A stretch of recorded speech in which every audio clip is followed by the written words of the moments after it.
All right, we are now live. Today is November 16, 2015, and it's the middle of we start the broadcast in the middle of our Reiki 2 class. It's the first class, Reiki 2 class for the human colony. And you can find on humancolony.org, and the menu is Reiki. So now I will give a little summary. So Reiki 2 is for symbols and for giving you training how to establish your Reiki business if you wish to. If you don't wish to establish a Reiki business, of course it's up to you, but at least we give you the tools to do that.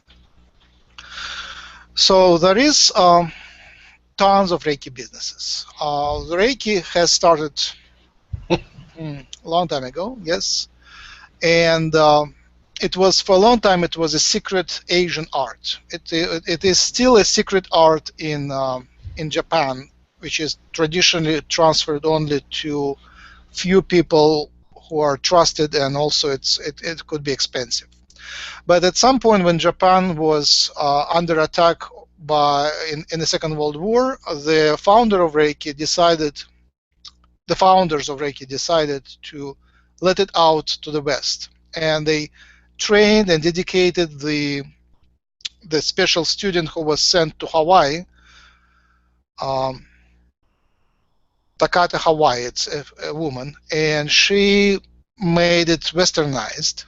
She made it simpler and westernized, and actually her student made it cheap also. Her price was pretty high, but her students made it really cheap. And one of the wonderful things that Reiki practitioners did, they didn't allow so far anyone to monopolize Reiki. Like many other things became mainstream and became monopolized, like massage in the West, the acupuncture, the chiropractic things, and a few other things. You have to go through only through one channel, and you have to be certified,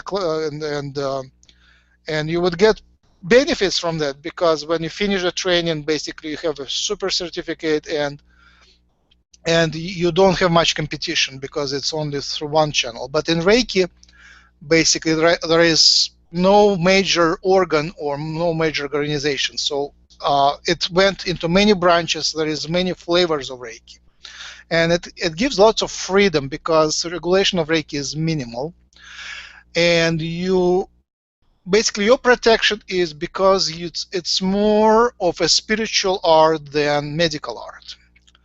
It has been discussed in many places, and many times you can look at the articles online about how legal is Reiki, how people try to make it monopolized and regulated by the government, and so far we are blessed it's not regulated by the government. And this way there is much more variety, and it's very short and inexpensive. The studying of it is short and inexpensive, so many people do that. So it has positive and negative sides. On one side, you compete with tons of other Reiki healers. There is tons of Reiki healers. You go to places and you find that everybody there is a Reiki healer with Reiki 1, 2, 3, or 4 certificate. Not everyone, but many people. And how do you compete with them? And the answer is basically the competition is very minimal so far. It is still spreading. It didn't reach the saturation. You compete only when there is a saturation.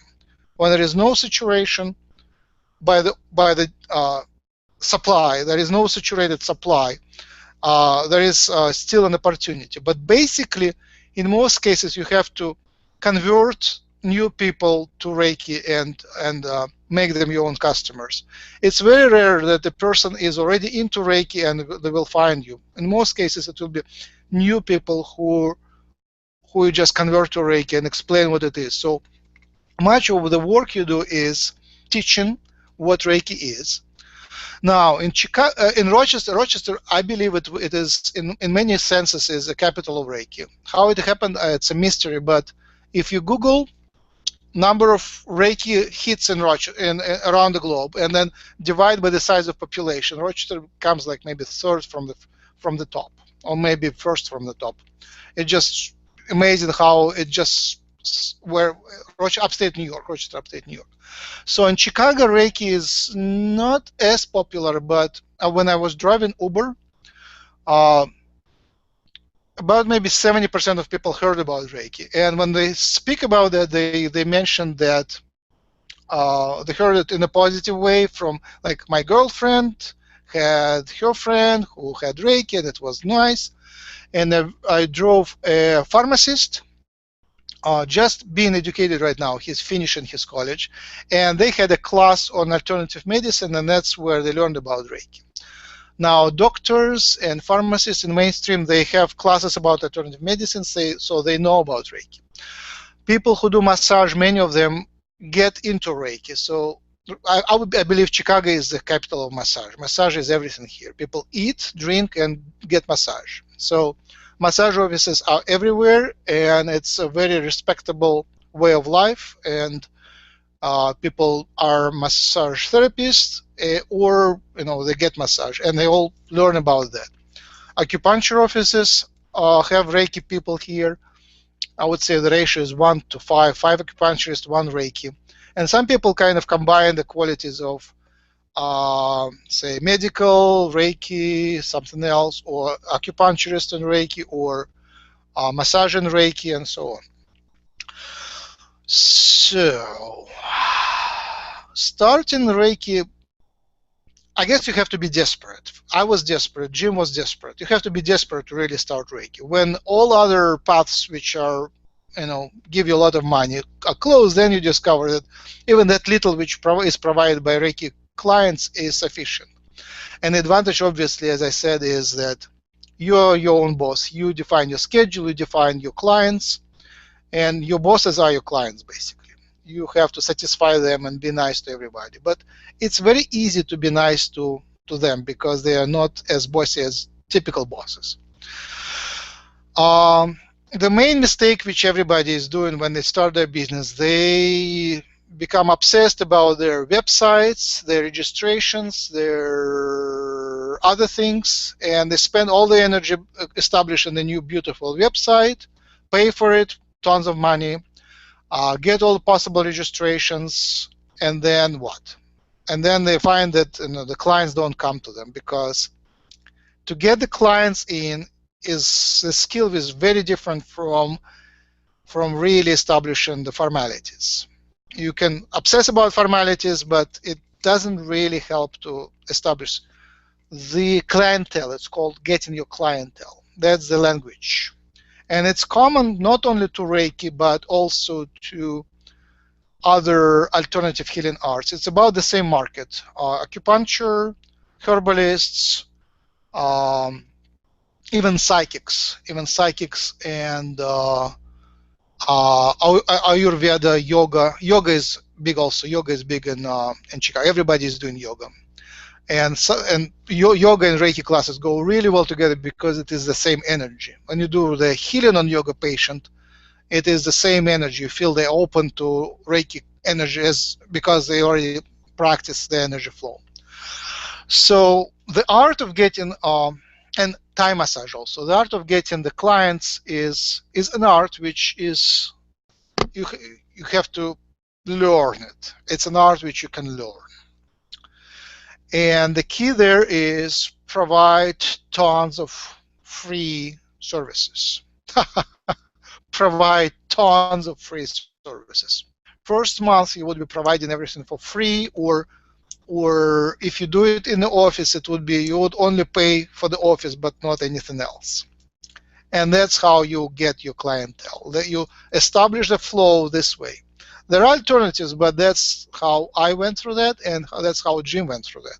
If Jim has time, he will describe his. But Jim had, he would do Reiki weeks and weeks for, like, most of that would be free, and some of that would be very cheap tips, like very low tips maybe. Well, let's describe the prices. So advertised price for Reiki session is between $60 per hour and $120 per hour. That's advertised price. And if you go online to different offices, that's what they would say. They would have $70, $90 per hour, and sometimes they would have half an hour session, which is okay for returning people, but for new clients, you need an hour, and ideal to be hour and a half because you have to talk and explain what things are. And that's why then the client would understand and would come again next time. The real prices are lower, and sometimes you give discounts. Sometimes there are other incentives, but sometimes people just can pay less. So real prices, it really depends on the place. If it is a city, it would be more, say way more, and if it is a smaller town, it would be way less. So sometimes the prices are $20 an hour, $30 an hour, $40 an hour, and 40 and 50 would be the most usual prices per hour. And again, you cannot estimate that you will work 10 hours a day and get $40 multiplied by 10 would be 400. No way you can make it. Unless you have an established business. Unless you have a secretary who takes care of the flow, and the flow of the patient already exists. So typically would get one patient a day or two patients per day, and that's your expectations. And you would maybe get 3 free patients and then 1 paid, or 3 very little pain and 1 more pain, and once in a while you get a big tip. So that's an expectation.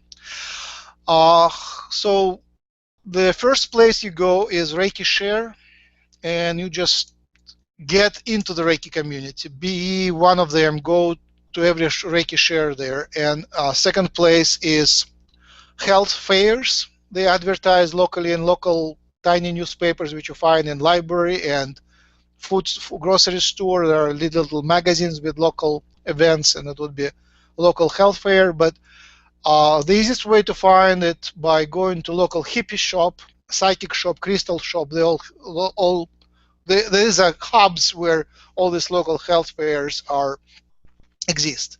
And for me, it was initially was a prohibited word. I would never go to a psychic shop. Why would I go to a psychic shop? But apparently, Reiki and psychics are the same crowd of people. Same crowd of people. Reiki and psychics, same crowd of people. Tarot cards, how do you call it? Tarot cards and Reiki go together. Yes, tarot cards. So they know the local Reiki people. They know the local health fairs. So start hanging out with them and network. Networking is absolutely essential. So it's always nice to ask another practitioner, how did you establish your clientele? And when you say the word clientele and modality, these are 2 key words which are used in alternative health business: clientele and modality. And don't overuse the word modality because it sounds, what's the word? Lame. All right. So clientele.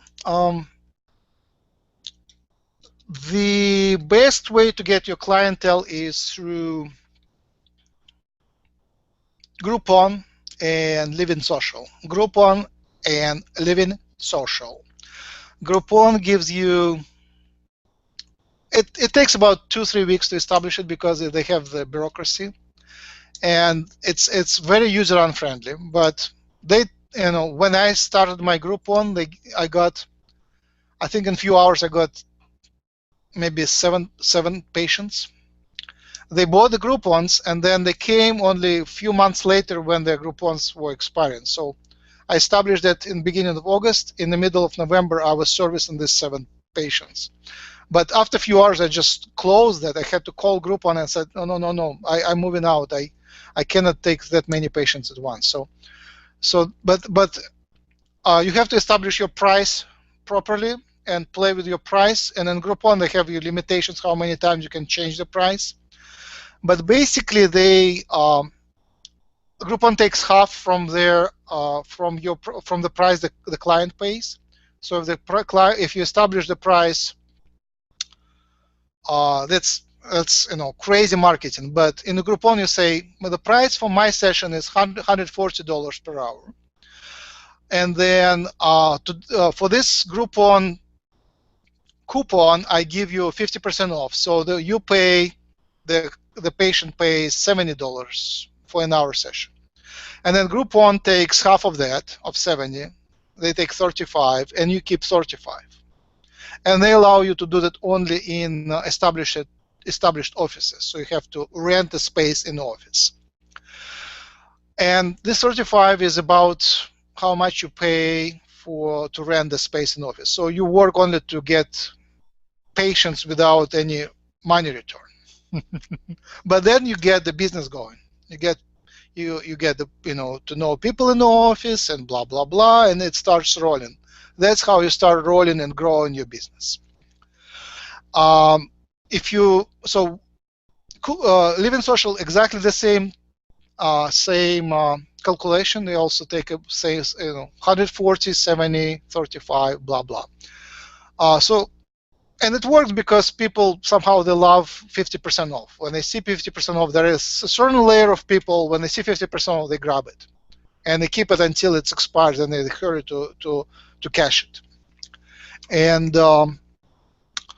Living Social is different because you are in charge online. You can change your pricing, and you can have multiple deals, so-called deals, and you can turn them on and off. But you have to be careful and organized. You have to be really organized.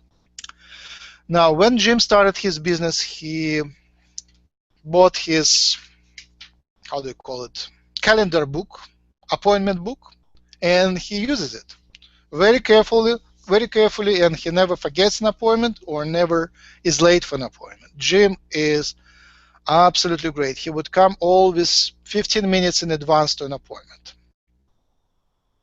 I am not as good, but for me it's also very important. I come right in time, but I make extra effort not to be late. It's very impolite to the patient to be late, and also because some of them are in pain. You don't want them to be disappointed. That would be counter therapy. If they come and they are neurotic and they find that the door is closed and you're not there, you have to be there. It's just part of the Reiki. Being there in advance is part of the Reiki. So you cannot schedule them hour to hour. You have to give at least 15-minute cushion, or I would give like an hour cushion or half an hour cushion, big cushion between the patients, because you need time to recover. So when I started the business in Chicago, it was very easy. But it was also depressing. I didn't have a job, and I felt that nobody loves me. I felt that nobody wants me, that I ask for big favors from others, which is not true. You are all entitled to have your own business. You're all guided to have your own business. You're all loved, so don't be shy. You're always entitled to ask. But basically, I sent emails to different Reiki practitioners in the area on biking distance, saying, I'm new in the area, and I got my Reiki, whatever degree I had. I think it was Reiki Master at the time. And I want to establish a business. Do you want my help? Do you have a place to practice Reiki? That's what I wrote. Very short letter. I mean, sometimes you want to it longer. I mean, it really depends. But I like really short letters because it's much easier to read and answer. And many people, especially in Chicago, everybody is on texting, SMS text, and they are not on email even. You have to text them to get their attention. All the appointments, all the business on alternative healing is done through texting. No emails, no websites. That was a discovery for me. I was always on email side, and that is key. Chicago works through texting. And why? Because there is so much noise, so much spam, and phone is personal. You pay for it. You provide your driver license when you buy the phone. So when the text comes to your phone, you know from who it's. You know really basically who is that. So it's always a safety precaution. You know who is that. There is no way to fake. Very difficult to fake a text message. But for email, you never know who you are really dealing with. What's your real name? So everybody in Chicago is using texting. And then I started calling. Not everybody. Actually, no. Yeah, Reiki practitioners all answered to me. All answered, and most of the answers were polite negative answers. And some of them I really liked their websites. I really wanted to meet them. They were like completely closed. No, no, no, no. We don't need help. We're fine. And then I got one practitioner who wanted to speak to me, and that was Max's move. I don't say you can do. Maybe it might not be as easy for you as it is easy for me, but I'm used to take video interviews. So I said, how about I take a video interviews of you and put you on YouTube? So one practitioner took that bait, and we did wonderful interview. And in the interview, she told me how she established her business, and that was my way of finding the tricks. And then I just realized that Reiki businesses in Chicago are renting. Reiki practitioners in Chicago are renting places from other modalities, other places: massage, yoga, and acupuncture. So the next step was take the bike and force yourself to bike to or at that time it was winter, drive the car and take and just knock in on every place around and give you a resume and say, here's my business card. Do you need a Reiki practitioner? Which wasn't easy. I mean, knocking on the door without invitation wasn't easy. But, how do you call it? It's called intelligence by attack. In Russian, from Russian, it's translated intelligence by attack. From that, I learned tons. So the best experience was one place which had Reiki, massage, chiropractor, mostly chiropractor. It was owned by multiple chiropractors. So it looked very fancy. It was in the, how do you call it, in the basement, but looked very, very fancy. It looked like a museum. There were museum exhibits in a big hall, and music and lighting and decoration. It was wonderful. So there they put me on a wonderful chair. In front of me was a newspaper of 100-years-old newspaper, or magazine, which was fun to read. And I was pretending that I'm reading this magazine and waiting for the owner to come out of her session. She is a successful businesswoman chiropractor. And chiropractors, to get an education of chiropractic, have to study for 4 years, tons of hours, very seriously. And there was a receptionist there who was taking calls and taking payments. And from that, I learned tons, how you really take the calls and how you really treat the patients. And every patient he was speaking, she wasn't pushing at all. She was sending some sort of energy. It was clearly some sort of loving energy, but it was very powerful, very well tuned to the patient. And every call she would convert to a sale. That's how we call it in marketing. Every call into a sale. She was a salesperson. And every sale, returning patient coming out of the session very relaxed, she would gently sign up for the next session or for a series of sessions, give them a discount. Now understand that this marketing of I will give you 3 sessions and I will give you, say, 40% discount. It's not a deception. It's not a deception. If the patient is actually committing for 3 sessions, it saves you so much labor on getting the patients, on scheduling them, on making sure they come, that you really can give them the discount, because that's your labor saved. That discount they earn by signing up for 3 sessions. So 40% discount for 3 sessions, for 3 sessions sign up is amazing, and it works.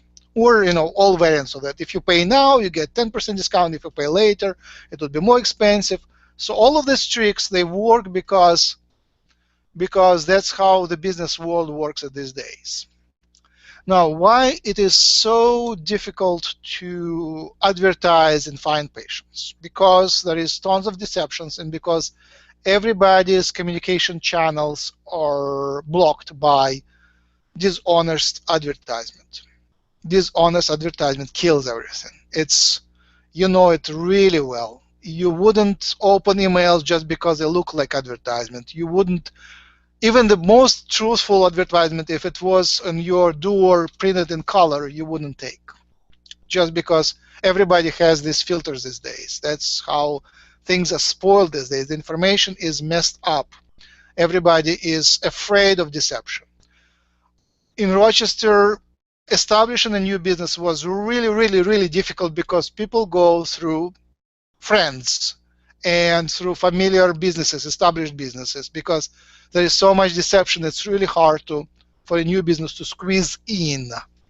In Chicago, it's little more newer people, younger people, more of people who are looking for new ways. But again, the main chains, the main established businesses have preference because people trust them way more.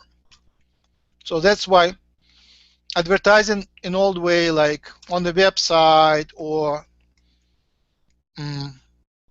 in the print or hanging on the doors or in the magazines, just doesn't work. It's like zero response. I did everything, and my friends did everything, and it just doesn't pay off.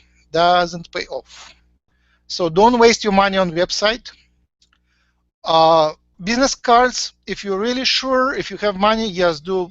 It's very cheap to do business card these days. Vistaprint is a classical way of doing it, Vistaprint. But if you don't have that money, just printing that on a piece of paper and cutting with the scissors, black and white, your name and phone number and email is just sufficient. Don't go crazy on their decorations. Like super glossy business card is nice. I really like my photograph on the business card because, like, when it lays, when they all kind of spread on the table, it's easier to remember who you are. Just to recall, if they all, some people collect tons of business cards and then they don't remember which one is which. Handwritten business cards work perfectly. If you just write your name and your number, works perfectly. And also these days, you don't have to hand the business card to anyone. You just connect to them by texting on the phone, and that's even better than the business card. Okay, newsletters are great. My and Jim's teacher, Barbara Carlton, does her newsletters, and they're very uplifting.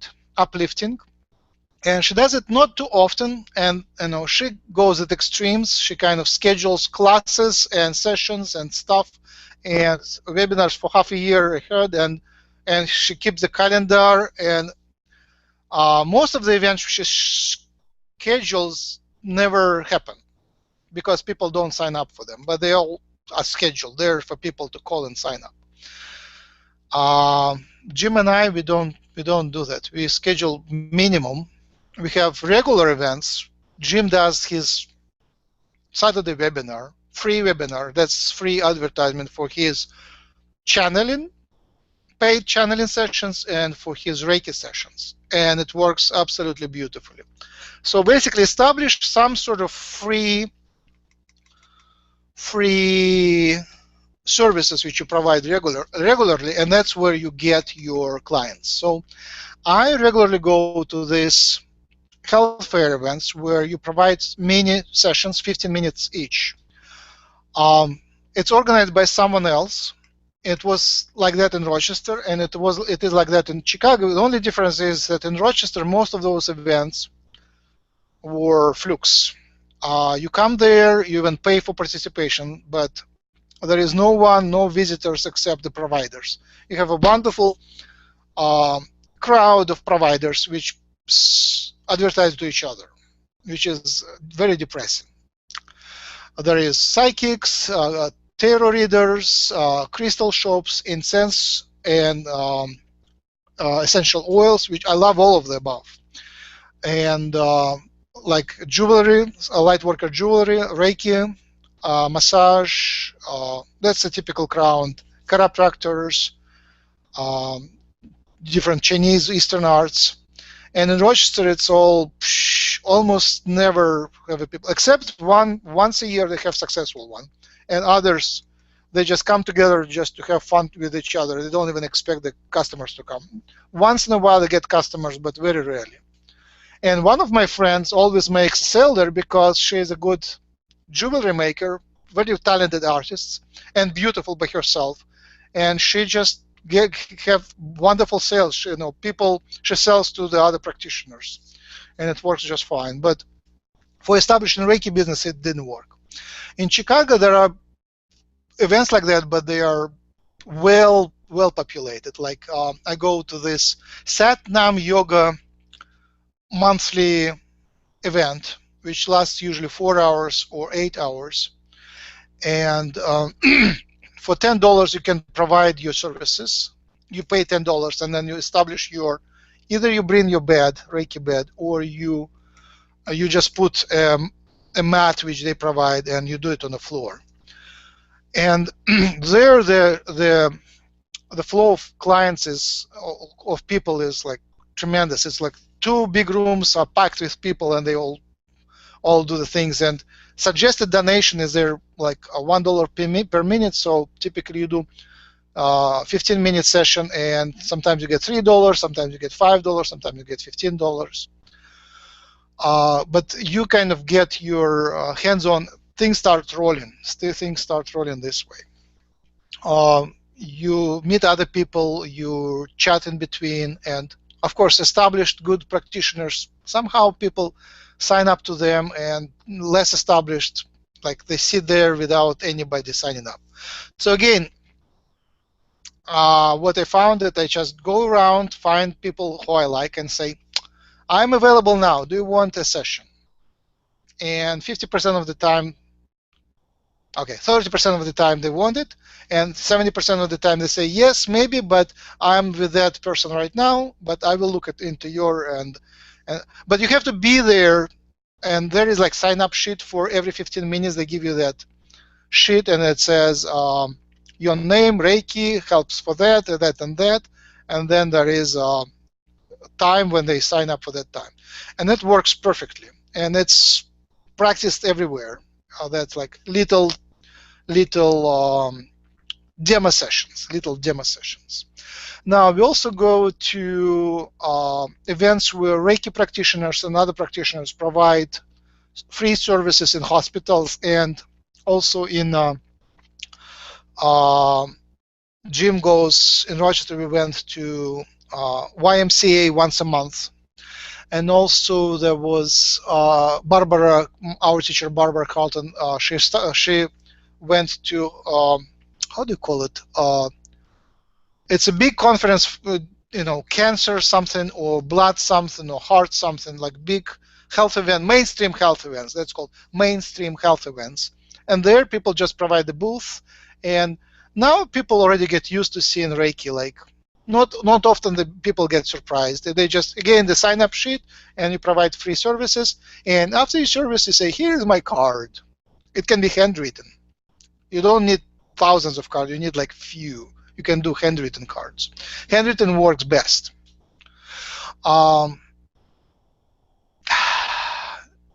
Newsletters, of course, you don't want spamming. People hate spamming. You don't want to spam. You want to make sure everybody on your list is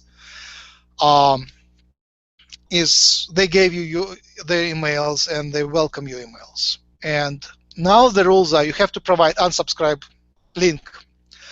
So for the first, say, 30 people, you don't have to go in any technology.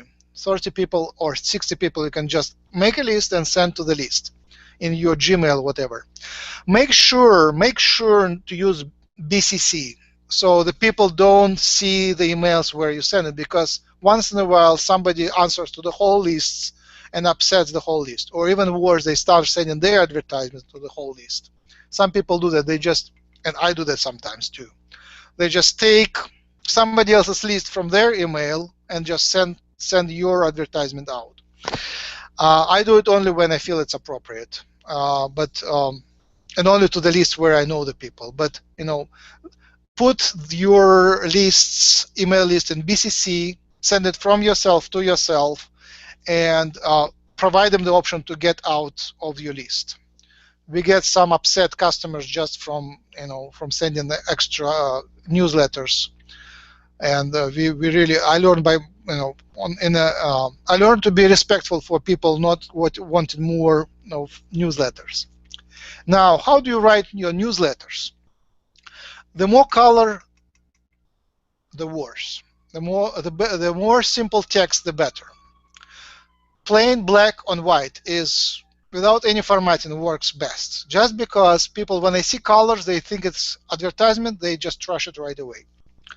So be short, describe what you provide. They want to know the prices, how to schedule, when to call, and if there is anything free or discounted. So start from free stuff, go into discounted, and at the end provide some free write-ups. If you can write about Reiki or about anything, if you can write some free stories, that's what would be good. Or you can publish a beautiful blog with images somewhere, and then just do a link to that link to that thing, not Facebook. Facebook you can link because it's only for I don't know. Facebook is I'm not sure about it.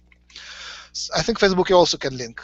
Yes, but it doesn't. It has to be for public, not for friends only. Any questions so far?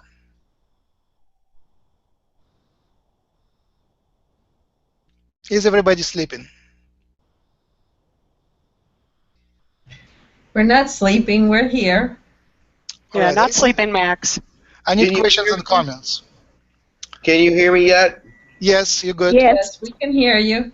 Oh my goodness.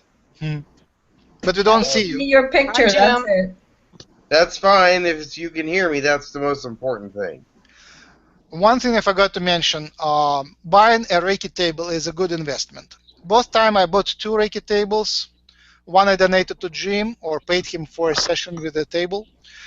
And another one I bought here in Chicago again because it's just something you have to have.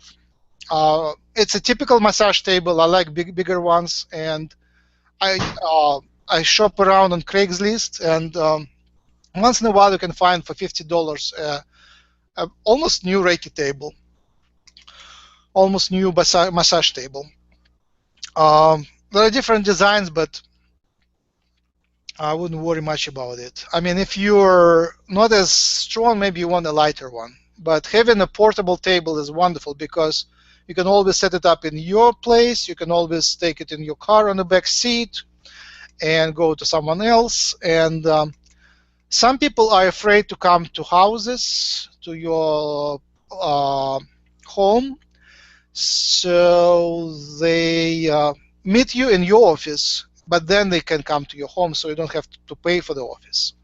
Okay, I didn't finish the story about the offices. So after I realized how it works, that I can get the clients through Groupon, and then I need, for the Groupon, I need to get an office.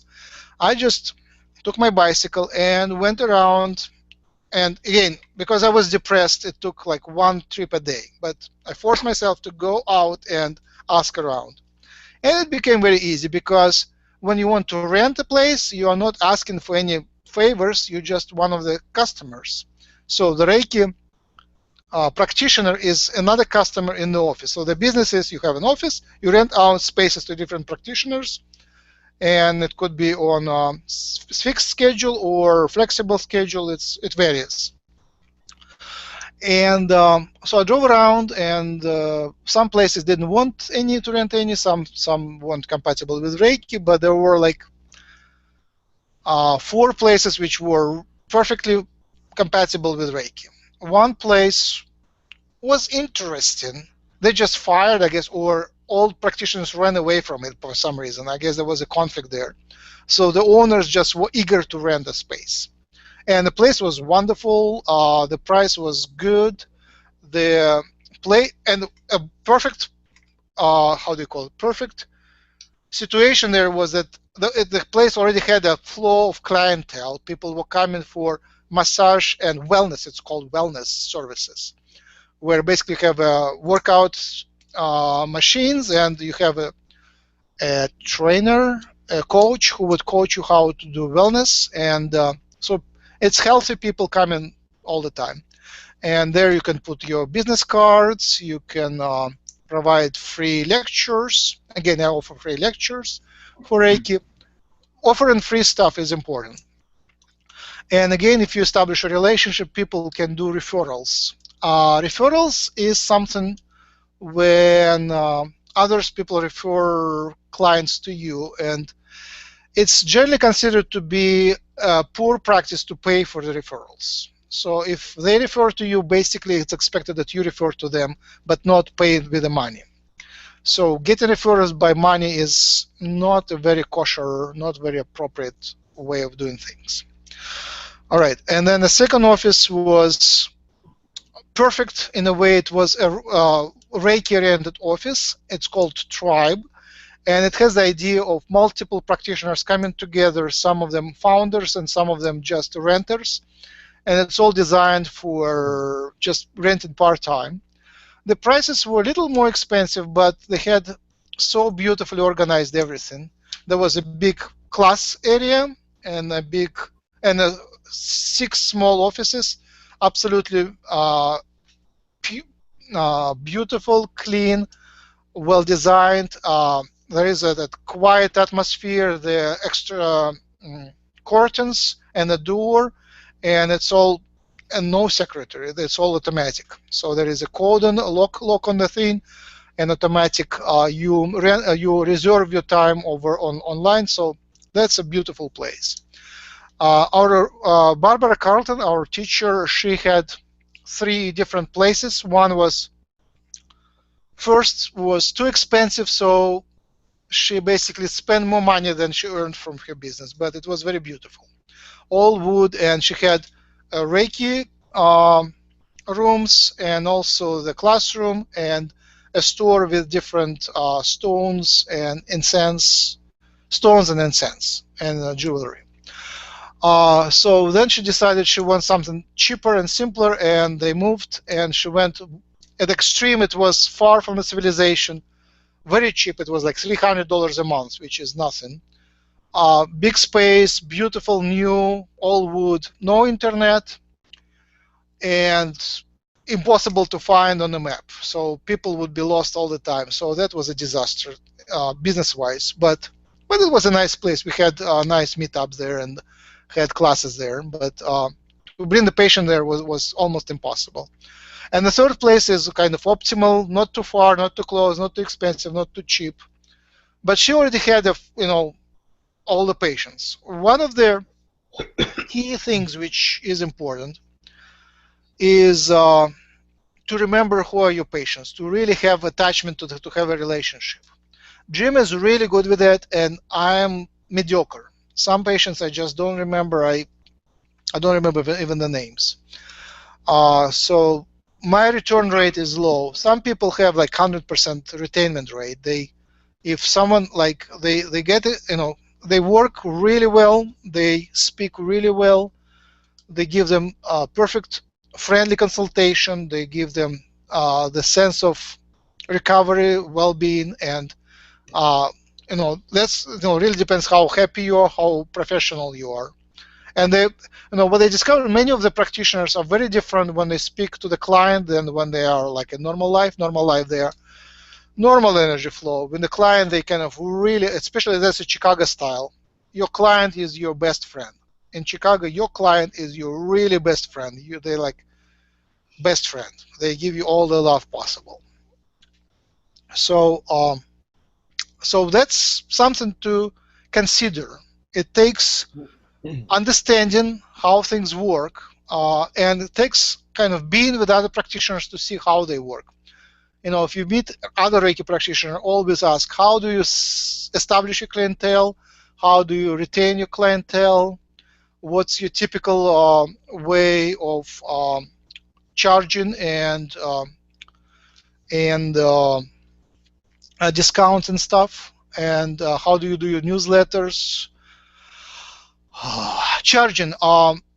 PayPal is not used by many people, so don't expect to do PayPal. Cash is great, and now people use Chase Quick Pay. It's Chase's and several other banks also do that. Chase's way of doing the transactions. It's similar to PayPal, except that the money come like in a week or 3 days to a week. So Chase Quick Pay is accepted by many, and also PayPal allows you. I think it's almost free. I think it's free. It allows you to buy this little thingy, so you can slide a credit card and charge money to PayPal. It costs. I don't think they charge you upfront, but it costs about 3 to 5% per transaction, I think. Yeah, And Square does that too. Square. Yep. Square what? Just Square. Yep. Yeah. I think PayPal is. I just looked at the reviews and went with PayPal, but I lost that little dongle right away, and I think I charged only once somebody through credit card. I don't think it was as needed as I thought. Also on PayPal, you can just write down the credit card information and then charge later. I don't think it's a good practice because people somehow are afraid that you will charge them extra. So dongle is kind of safer. And that's about it. The formalities. I know Sabrina and Guru Dan like formalities. I will share with you my waiver form. I will send it out. I will show you the waiver form, and I never use it. I will use it only when it's in office and I have to. At some place, I went to a fair, and they wanted to have a waiver form protecting the fair from any claim, so I used it there. But I believe the less formalities, the better. You are working in a spirit space where it's not a medicine, so why would you use? And that's, if I have any doubt that the client would have any concern, then I would explain that it is spiritual, it's not medicine. We are not replacing medicine. All right, the homework. So the Reiki symbols, 3 Reiki symbols, please practice them. Unfortunately, I didn't have time. I showed you only one. The second and third, I didn't show you, but in the folder where there's the manual, I placed that file with the order how Reiki symbols are drawn. And we'll basically, when you learn how to draw them, we'll discuss them at the next class. All right, Jim. I'm late. Can you still hear me? Yes, you're good. You move your head. Wonderful. Move your head a little up. So the camera a little down, so your head goes higher in the screen. Is that good? Up. Camera down. Head up. Camera down. Just the. Yep. Perfect. Almost perfect. All right. Well, because for me, it looks like my head's chopped off. Yeah, just a little backward. A little. Yeah. Perfect. Okay, touching. Yes, that's perfect. Yes, thank you. All right, very good. Well, he's been. I don't know. Has anybody gotten downloaded their books? Their Reiki 2 books? No. Yes, I got my 2 and 3. Okay, very good. When you're going to, it is very important that you know how to do these symbols properly, how to write them and do them properly in your head, because you will be using them when you're working on the clients. So I think what I would like to do, of course, none of my computers have been very cooperative today, so I did have some things printed out, but without the rest of it, it doesn't make any sense. So I will be talking to you and going over the symbols with you from the book. Okay? If you have your book with you, or have you all printed it out? Yes or no? Yes. Okay, that's like one yes. But people can open it from the screen, right? They don't have to print it. Right. They can Yes. you can open it from the screen and look at Oh, the symbols, but you have to know how to draw them because there is a certain way they have to be drawn. And I think they give you the how to do that in there, like with the Choku Rei, the Seiheki, and the Honshou Seishonen. Yes, very good. Yep, there they are. Thank you. And some people look at that and go, "How am I ever going to remember how to draw that?" Is anybody looking at that and saying, "Oh no, that looks like a lot of memorization"? I'll tell you guys, I did that. I remember when I first, years ago, I saw Reiki, I was like, there is no way I'm learning those symbols. Like, I Well, was so lazy, but it's actually, not I that. would just trace them when I got to a place where I wanted to. I was like, oh, I just traced them, and then it was that easy. Okay. It'll And become I'm second going nature. to and I'm going to do them. I'm going to show you in the air what they look like. I have print. Was trying to print out the Honshou Shonen and the Seiheki and everything else. Of course, it won't print out from my computer today. So I'm thinking, oh, that'll be just really simple. I'll be able to print it out and show them, and then go through the actions of how to do it. Oh, my printer is not I being happy. have, I have them if you want. Okay, Yeah, they're very right here, Jim. I'll just I'll keep them for you. well. The one she's showing right now is the Honshou Shonen. Is that That's correct? the last Yeah, one. yeah. Yes. And the Honshou Shonen is one of the very important ones because it's the long distance healing symbol, and it's also uh, the Christ in me meets the Christ in you symbol, and it's a wonderful energy symbol to learn, and not only for long distance healing, but for being bridging a gap between any one of your clients that you may not know very well or feel uncomfortable with a little bit.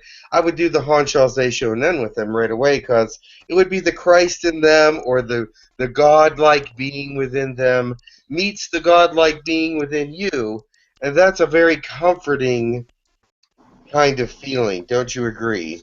I'm sure that your books have all kinds of descriptions of what it means and how to use it, etc., etc. But it's a very comforting and close symbol that is brings about some closeness with your client, even though they may not feel that. Remember, they're intending to be healing themselves as well as you helping them heal. The intention for the whole healing is that they know that your energy and their energy and all the energies that are helping are coming together to come together in them so that they can heal whatever it is that they are healing. So the Hansha Shonen is a good one for just getting to feel a little more closeness with them. Of course, you have that time before you start your class or your time before you start your Reiki that you can talk to them and find out what's wrong and verbalize all the different things that, yes, there you go. That's a Choku Rei. And it shows you exactly how to do it. 1, 2, 3. Now, if you have trouble doing this, if you have trouble drawing this because your circles don't seem to go around real well, remember that at the bottom here, see at the bottom where the line comes down and hits the bottom, there's sort of a flat spot there. Do you see that sort of flat spot? You need a flat spot there so that your circles can be rounded. Now, you say, why would you need that? Because if you just start curving right away, it doesn't look right. You have to have this little flat piece at the bottom. And then it curves around and around and around. And you see, if you count how many places where the lines interact together, there's 1, 2, 3, 4, 5, 6, 7. Those are the 7 chakras, okay? So the chakra rays put the energy here in your chakras, which is also in your body, but you can also say put the energy everywhere, which is all throughout the body. So it depends. Some people learn different meanings for these different signs, but learn how to write it so that it's easy for you. I am going to have you write the symbols on the last day and show me your page, because it is important that you know your symbols and how to write them.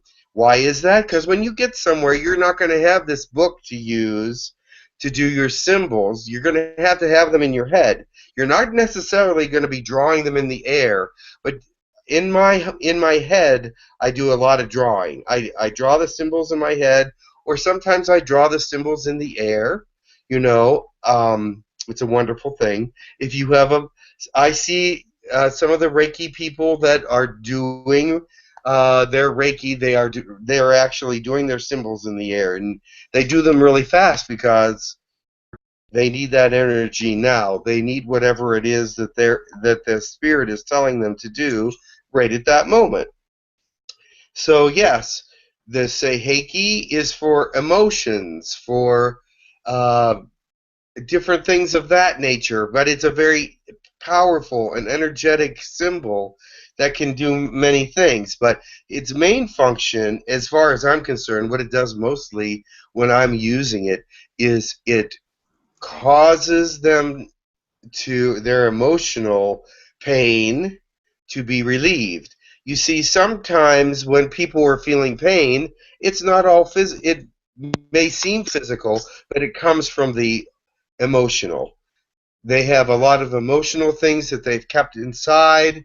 They've taken on other people's emotions. They have a build-up emotions, and they've been there a long time, and they're causing them pain. And so the Seiheki is actually alleviating the pain from emotions that they are feeling. Also, if they have grief or whatever in the present, it's also helping to relieve any of the current emotional stresses that they're feeling. But a lot of people hold on to negative emotions for a long time, and so it turns into an illness or a disease or a pain or whatever. And the Seiheki will help to relieve that portion of the illness, that portion of the pain, that portion of the sickness that was caused by emotions. Anybody have a question about that? Okay. We're going through these sort of fast. I would like to ask you, has everybody read about the symbols? Is there a question that you may have read in the book about any of the symbols that you might have? I just got my book last night, so I don't know. Okay. So, but they're the 3 symbols that are very important. The easiest of them is the Choku Rei. But Choku Rei is actually a very important one because it means put the energy here. Or put the energy everywhere on the body. Now, it depends on what you're using the Choku Rei for. If you're using it for healing, then it's putting it in the body. But you can use Choku Rei in a non-Reiki sense as well, to put energy into a room, to put energy into a place, a hospital room. You can use it as a form of conduit to bring energy into a place where there needs to be more energy. So even though it is a Reiki symbol, it is also a symbol of energy. And that is what I'll be showing you with some of the more alien symbols. I think we'll probably do them next week. Well, I might show you them today, but I wasn't able to print out the Tinche, but I was able to print out the other one. The Takur showed me about the deep healing symbol. So, but I want you to know about these first 3 first, because they are Asui Reiki symbols. Are there any questions at all? I have a question. Sure. So I hadn't ever thought of it any differently, but I always start with turning Reiki on. Like I assume that Choku-rei, this is meaning I am turning Reiki on. Put the energy here. You can do it I that way, yeah. I don't know if you do this, but I kind of, having had chronic pain for a long time, I figured out for myself that all my pain was like resolved emotional pain manifesting as physical. So I figure everybody's pain and their pain body and their aura or their emotional layer in their aura could use that. And then I did some more reading on the on Hanshan Seisho Nen and how powerful that was just in general, not just to send Reiki, but what you were talking about. So now it's just I use all three all the time. Yes. There was a point in my early career where I didn't use the Seiheki very much because I wasn't feeling any emotional problems, and so I assumed that nobody else was. So that was a bad assumption. Um, what I want you to know is that everyone has some emotional pain and some emotional unwellness. No one is perfect. No one is able to control all their emotions all the time. So Seiheki is very important when dealing with especially those that you know have gone through a lot of hurt, maybe a lot of death in the family or a lot of illness, because they're bringing that in on themselves. As a mother or a father, you tend to do that with your children. You bring in their pain. You bring in their misfortune. You bring in their guilt. And so you don't really, that's really not for you. That is for you to bring in and take away from them as much as possible, but also to release. You have to release that. And Saheki helps you release all these kinds of emotional pain, emotional trapped energy, and so that you can be once again, because it does cause tension. Uh, Emotional pain is stressful pain because it's what causes pain and it makes illnesses and sicknesses and of course you're going to need to be relieved of this. So we will learn this. Please practice writing the symbols until you think that you can do them without looking, especially Seiheki and Honsho Shonen, because when you look in that book, they're written in sort of a Japanese way with all these little bumps on the ends of the letters and everything. Do not worry about those little knobs that are at the end of all the letters. Just worry about the actual basic form of the symbol, because you're not going to be putting all those little knobs on there and little bumps at the end of each of those lines while you're doing Hanshaze Shonen with one of your clients. You're just going to be going like this: 1, 2, 3, 4, 5, and then 1, 2, 1, 2, and then 1, 1, 1, da, da, da, da, da. You're just going to be doing the symbols in your head or practicing them in the air, but you're going to have to know them to be able to ignite them in your client. So if you cannot ignite them in your client, then why are they there? You can't just say the word. But I want to take that back. Sometimes you can just say the word, especially Choku-rei. Choku-rei, you can picture in your head. If you can picture it in your head in the full way that you can, and just say it in your head: Choku-rei, Choku-rei, Choku-rei, it is there. But you should be able to picture it without drawing it. if you're going to do that. You know what I mean? Is there any question about that? I was gonna share a cheater tip when one of my teachers taught me is exactly when you draw the line and you bring it down, you make one circle Cho, second circle Ku, third circle Rei. Or Okay. or say it 3 times. Choku Rei, Choku Rei, Choku Rei. That's exactly how many circles there are in it. So. Right. There's many people do Choku-rei 3 times. Now, there is a specific finger that you draw Choku-rei in the air with. Do you know that? It is taught to me that is the middle finger. That is your Choku-rei finger. So whenever you're drawing Choku-rei symbols, you must use that finger. So, and I do Choku-rei 3 times. When I do Choku-rei, I do it 3 times. And the reason for that is you say Choku-rei, Choku-rei, Choku-rei. And the and I just draw it 3 times. I don't know why. I don't know if that's correct or not, but that is my way and it works very well for me. So, but whenever you see yourself drawing these symbols in the air, make sure your hand looks something like this. It is a sign.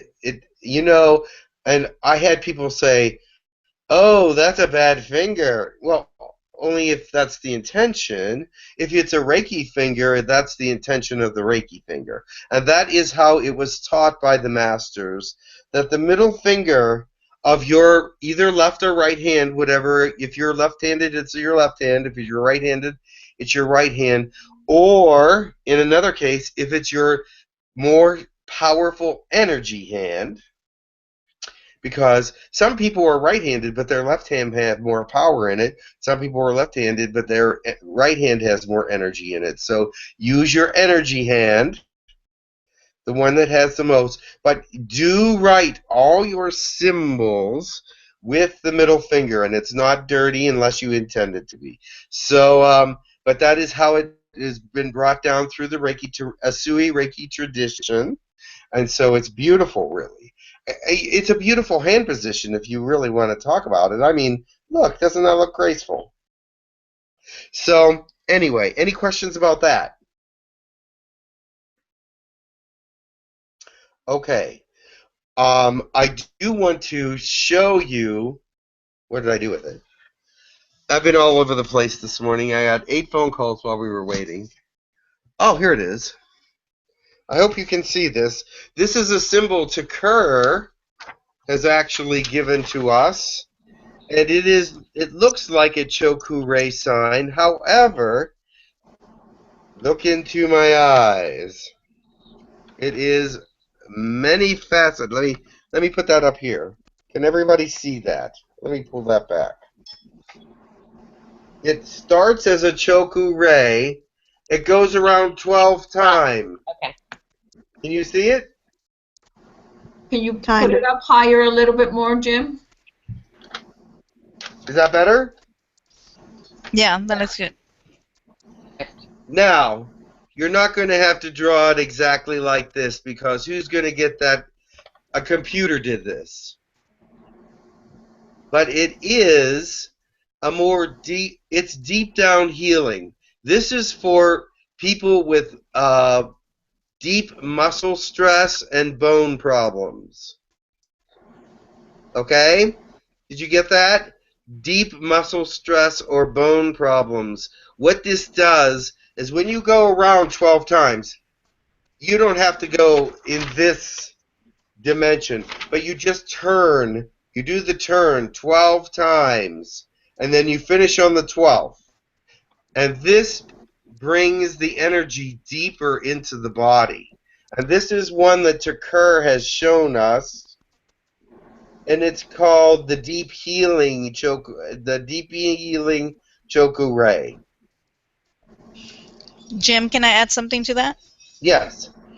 According to Tucker, we can use the sample that you have right there, print it out, and then use our finger, draw it with our finger, and then put that underneath the table where we have the patient. That is fine, yes. It has energy on its own. That is correct. And all the symbols do. Does anybody need to see this any longer? It's just 12. It's 12 circle. It's 12 times around. Clockwise or counterclockwise? The same as a choku ray. The same as a choku ray. People vary on their. What's yours? It is actually counterclockwise. Okay. Is it counterclockwise to your own self? Like that's how I do it on myself, right? Yes, you would do it counterclockwise on your own self too. Now that is a very powerful healing symbol from Chakur. She showed me that when I was doing a choku ray. She said stop, and I went, what? What? Who's saying that? And it says I'm Chakur. You know how she does. I am Chakur. So I'm going, yeah. What? Yeah. And she goes, do the turn 12 times. And I said, and because this person has some bone problems, and I'm going, okay, what's wrong with their bones? And they said, she told me what it was, and so I worked on this person with this deep bone. This goes deeper into the body than the regular choku ray. Now you might think, yeah, the choku ray goes all through the body evenly, but this will concentrate on a specific area that needs specific work with deep bone or muscle healing. So that is what that is. That's so cool, especially for your friend, Simon. Yes. Yes. So my first one, it's very wonky. It's all right because it's hard to really draw. We had to put on a piece of paper just to show you how many turns there were in it. But you don't have to do that distinct amount. You don't have to do that separation on the current turns. Just turn 12 times and move it into the body. Keep your thoughts moving down into the body to the place where it needs to be. And that's why there's 12 turns. Do you think that'll work on ourselves then too? Of course. All Reiki works on yourself. Of course it will. That was a rhetorical question, sort of. Yes, yes, it will. Any questions about that? Where did you find the picture, Jim? Can we download that picture somewhere? I will have, actually, I had Mark Zinzo create it for me, and I will send it out to all of you before next week. Awesome, thank you. I'm also going to send you the Tinch Che, which also looks similar to the Choku Ray, but it is a multifaceted symbol that is not related to Reiki, but is a very powerful energy symbol, and I'll send that out to you too. And next week I'll tell you how to use it. But what happened is this: he sent me the Tinch Che, and it won't print out. And then I've discovered that it's on a read-only file. And I'm going, no wonder I can't print it out, so I'm going to have him send it in a different form. So I was going to have that for you today, but that's okay. These are extra symbols that you really don't need for your Reiki practice, but they might be helpful with certain peoples. And that's what I wanted to bring up, that they are helpful with certain peoples, and the Tinch Che will be helpful in a lot of situations. But I'd rather have the symbol with me before I start explaining all the different ways to use it. What is this one Jim, called? can you show it again, please? Oh, do you mean this one from... Yeah, that one. What's it called again? Okay. And then, can you show healing, the bottom? It's Deep Healing Choku Ray. Okay. It's the one for deep muscle and bone problems. Can you move it a little higher to see the bottom, Jim? Yeah, how's that? Thank you. I can see it perfectly, all of it that way, but a lot of you, is it not centered? That's fine. Yeah. I'm trying to find the function where you can take a snapshot of the chat on. I don't have the camera. Where did the camera go? Oh, okay. Hold on. And I can make one, and if you send me that document, I can make one in Illustrator for you if you want. And All right, I'm gonna have it. Yeah. I'm gonna have it so that we can send it out to all of you. Both of the symbols that I have are for everyone here. Yeah. Okay. Is that Thank you, enough, or do you Jim. need me to hold it a little longer? No, That's good. the only All right. question I had was if you know how on the Got it. Choku Ray symbol, Yes. how you cross over the middle line, and Yes, that one doesn't. that one does not. That one does. That stops at the middle line, but that's how she taught it to me. Okay. That one stops at the middle line. All right, thank you. And that is correct. The Choku Ray does go over the middle line right here, and it just hangs out a little bit. Just hangs out a little bit over the middle line. But this one stops at the middle line. But of course, they wouldn't. It wouldn't be exactly the same since it is Lyran in its development. So I believe that they have a lot more bone problems, being a cat species, than humans. But that would work for humans as well, she said.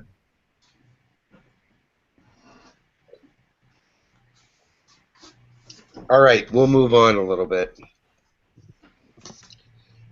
So your symbols are the most important thing that you will learn on Reiki 2. I'm not sure how far did Max go into it, because I had several phone calls. I had to turn them off.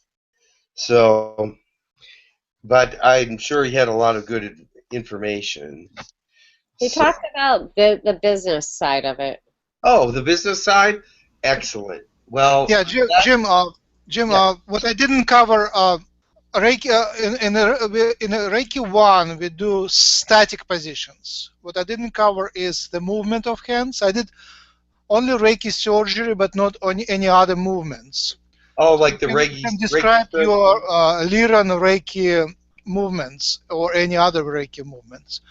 Right. If you also have a time to mention your part of the look at the Reiki business, maybe a little bit, Right. and any advanced Reiki which you think is appropriate, in addition to what we did in Reiki 1, would be good. Okay.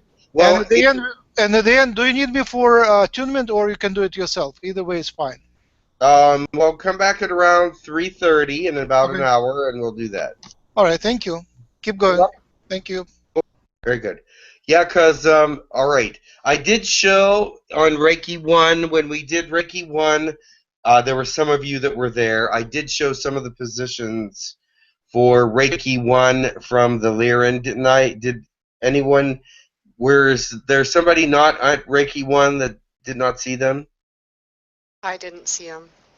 Okay, next week what I'll do is I'll have someone here and I will show you some of the Lyran Reiki positions that are not in the Asui Reiki, and I'll have someone on the bed and you can see how they're done. And it would be a good refresher course for those that are on that had Reiki 1 already. I did show those different hand positions from some of the Lyrans. I didn't show them all though, and I didn't show any Octorians. So we'll do that next week, okay? When I have a volunteer that is laying there, I'll be able to show it much better that way. So today I did not take a volunteer because I knew that we were gonna do mostly symbols and on how to grow your Reiki business. Now I heard somebody at the very beginning say, can you be a Reiki 2 and also have a business? And Reiki 2 is what they call the practitioner level. So Reiki 2, yes, you can have Reiki 2 and be a practitioner. Now, I would highly recommend that you did a lot of practice before you start a practice or start telling your people that you're going to be taking them in for money. So, plus the fact some of these people are going to be your friends and your relatives that are going to want to come to you for a Reiki practice. Now, those are the people you might want to give a discount to. People that you've known for a long time, or people that are very close to you. Of course, I don't know what you charge, Max, but around here now, the average price for Reiki is $60 an hour, $1 a minute. I charge $50 an hour, and I have about six regular customers. 7 if you count the one that comes every other week. Yeah, same So, same with me, about the same. Yeah, it really depends on the person. yeah. My So, and there's a few of those. Oh, go ahead. 75. What? I said my practitioner in Winchester charges 75.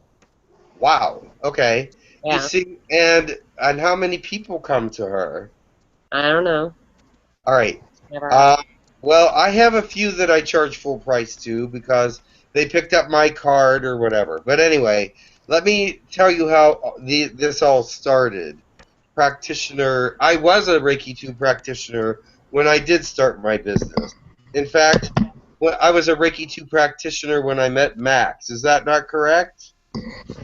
I don't remember. Yeah, I think I was just a Reiki 2 when I started working on you. So, but anyway, but now I'm a Reiki 3 and a teacher and everything else. So, but when I started, I was only a Reiki 2. But what happened was I had been going to the Reiki share every week for a long time, and a lot of people there were starting to understand that my energy was really good and that they liked the way that I did things and how things progressed with them. I could help relieve with Reiki and the people that are helping me. Of course, it wasn't just me, but a lot of pain was being relieved. A lot of things were happening. I would be able to be a little bit intuitive with them, saying some people I knew exactly what they needed before I even started working because I touched them and information would come through. So you're going to find that with Reiki, something like that may happen. What happens when you do a lot of Reiki is that it does flow through you. The Reiki energy comes up through you from the earth and down through the universe, and it does awaken portions of your brain that were not awakened before. I don't care you are affected by Reiki in a very positive way because it is a very, very positive energy and your intentions are very, very positive. And so it really pushes your positive intentions to the max. I haven't had a major cold or flu or anything since I started doing Reiki. I know my friends are amazed, but they said, "Oh, that's right. You used to get like 3 or 4 colds a winter. Not anymore. I don't get a cold in winter anymore." So I sound nasally all the time. That's just who I am. But but I don't get colds or flus like I used to because the Reiki energy moves and clears you out and gives you a healing at the same time as you're healing other people.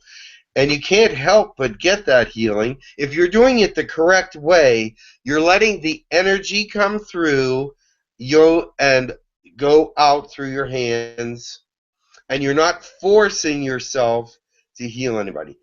There should be no effort for Reiki whatsoever, except for remembering the signs and going to the places that you need to go. There should be no other effort. You shouldn't be like going, trying to force energy into people.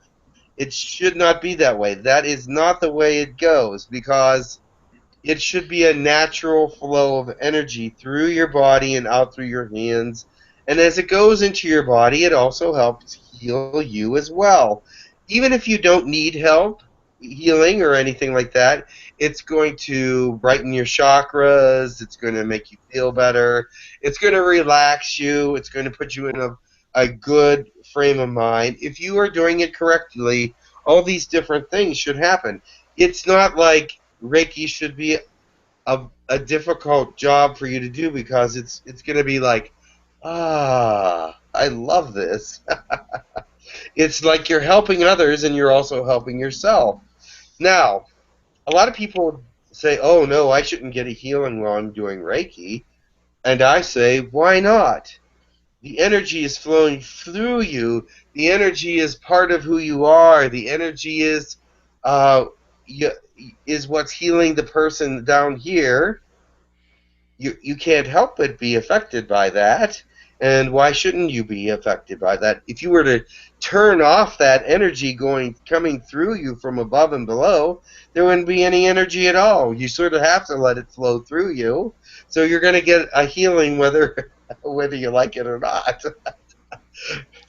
Jim, But can you help me with my marketing lecture? Can you answer simple questions which would enhance the marketing thing? How do you find your clients? okay, very good. There's different ways. While I was getting to that, actually, I was telling how Reiki started for me and how it Uh-huh. became a business. There, first of all, I went to the Reiki shares and did a lot of practicing.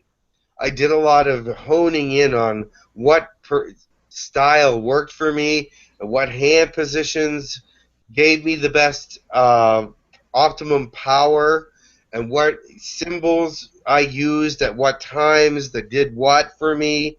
And it's all individual when it comes to learning the Reiki skills. You practice and learn your style and learn how the energy feels to you. And when it starts feeling optimum, when it starts feeling that when you touch somebody, there's a lot of energy going, you know that you're in the right places when you're touching the body. Now, some people do not touch the body. You know you're in the right places when that energy over the body can be felt very strongly, or there's a cold spot, or there's always an indicator.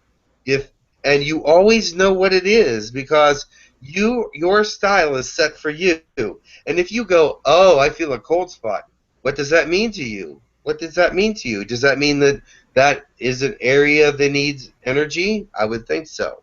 So if you run into an area where all of a sudden, oh my gosh, all this energy is coming out of your hands, I would think that that's a spot where you might want to stay for a while because and also you can question the client. They might not have mentioned that they're having a stomach ache, but when you put your hands over their stomach, it's like, "Oh my gosh, there's is there something wrong with your stomach?" And they'll say, "Oh yeah, I just did my stomach was bad the other day or whatever."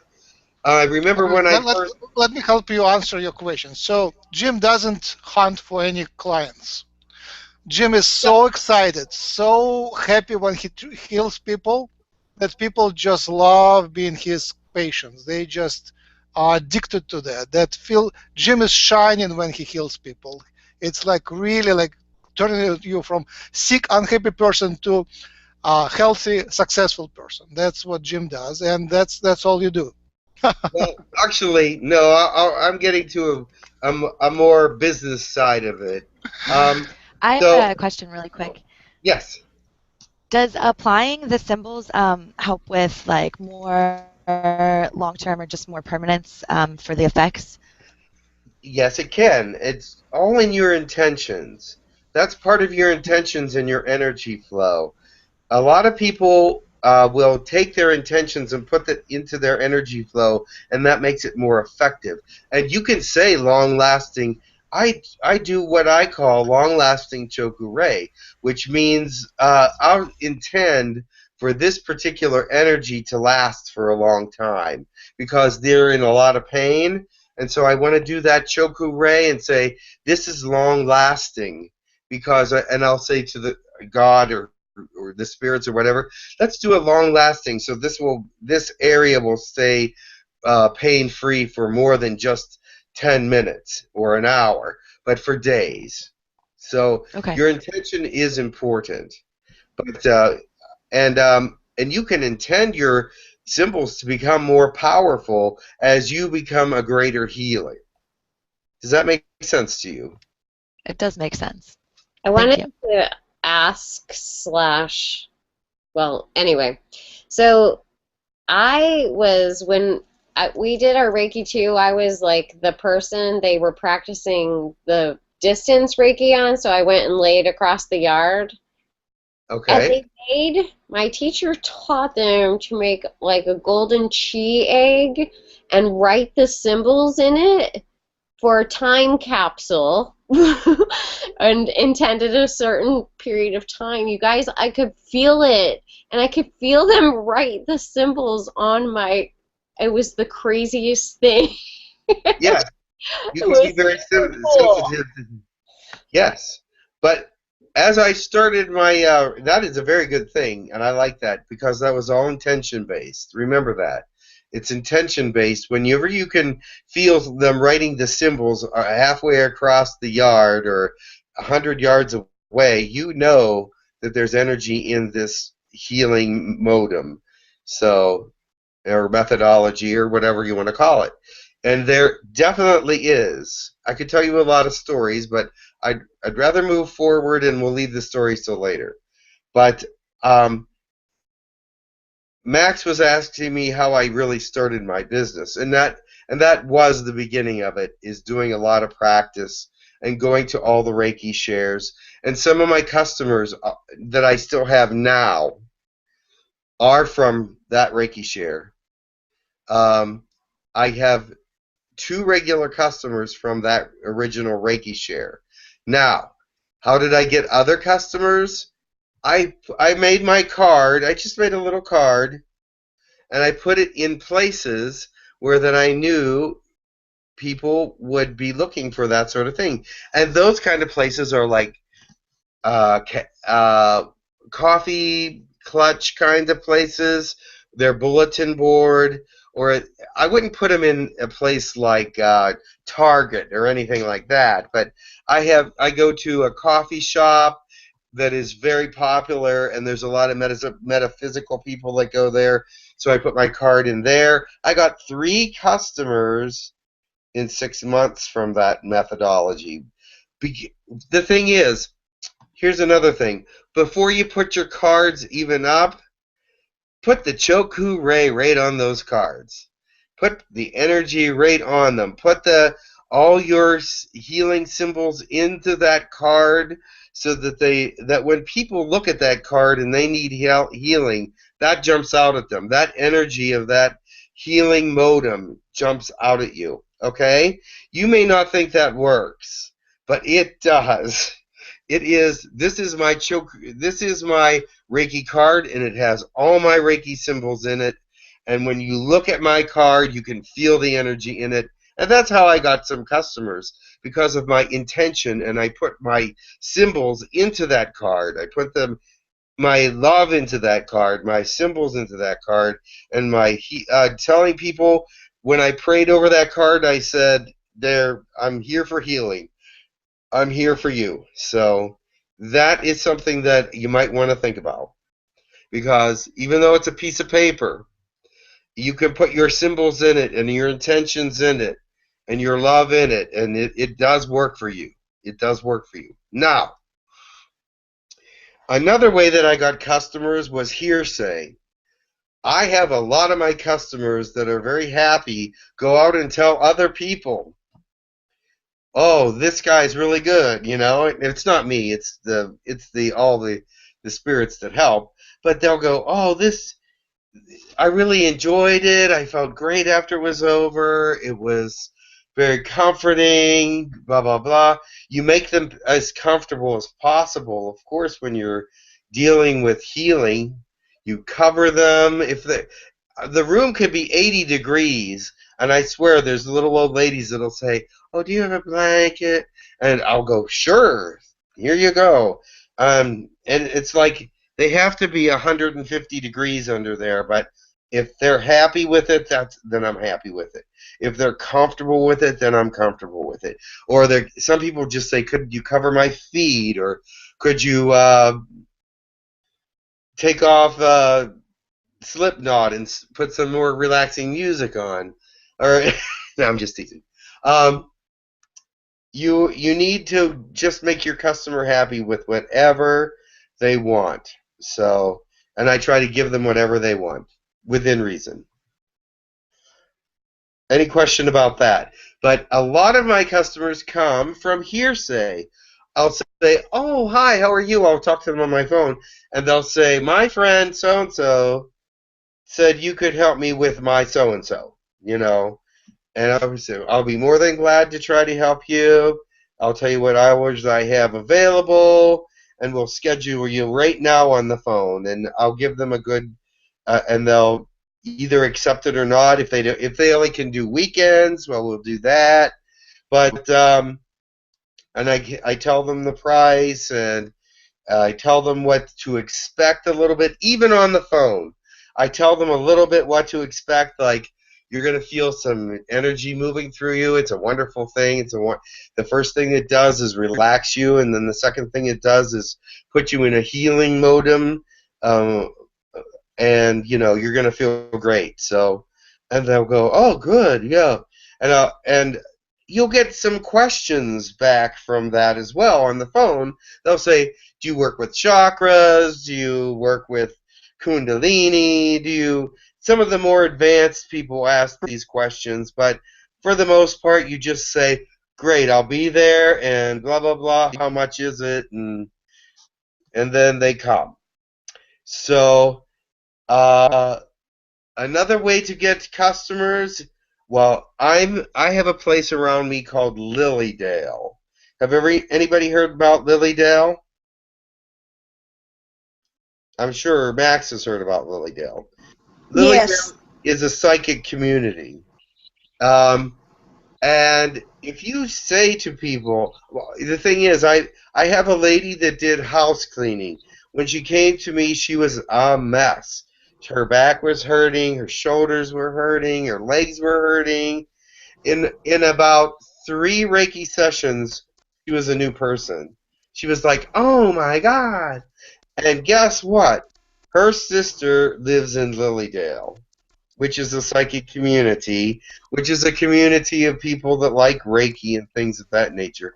So my name got all around Lilydale as being a good Reiki person. So I've had several people from Lilydale come up.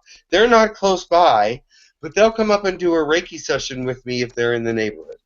So you get the reputation to that you're a good healer and that you treat people nice, and you give them a little extra. Some people, when they do Reiki on people, they'll do 45 minutes. That's it. They'll stop.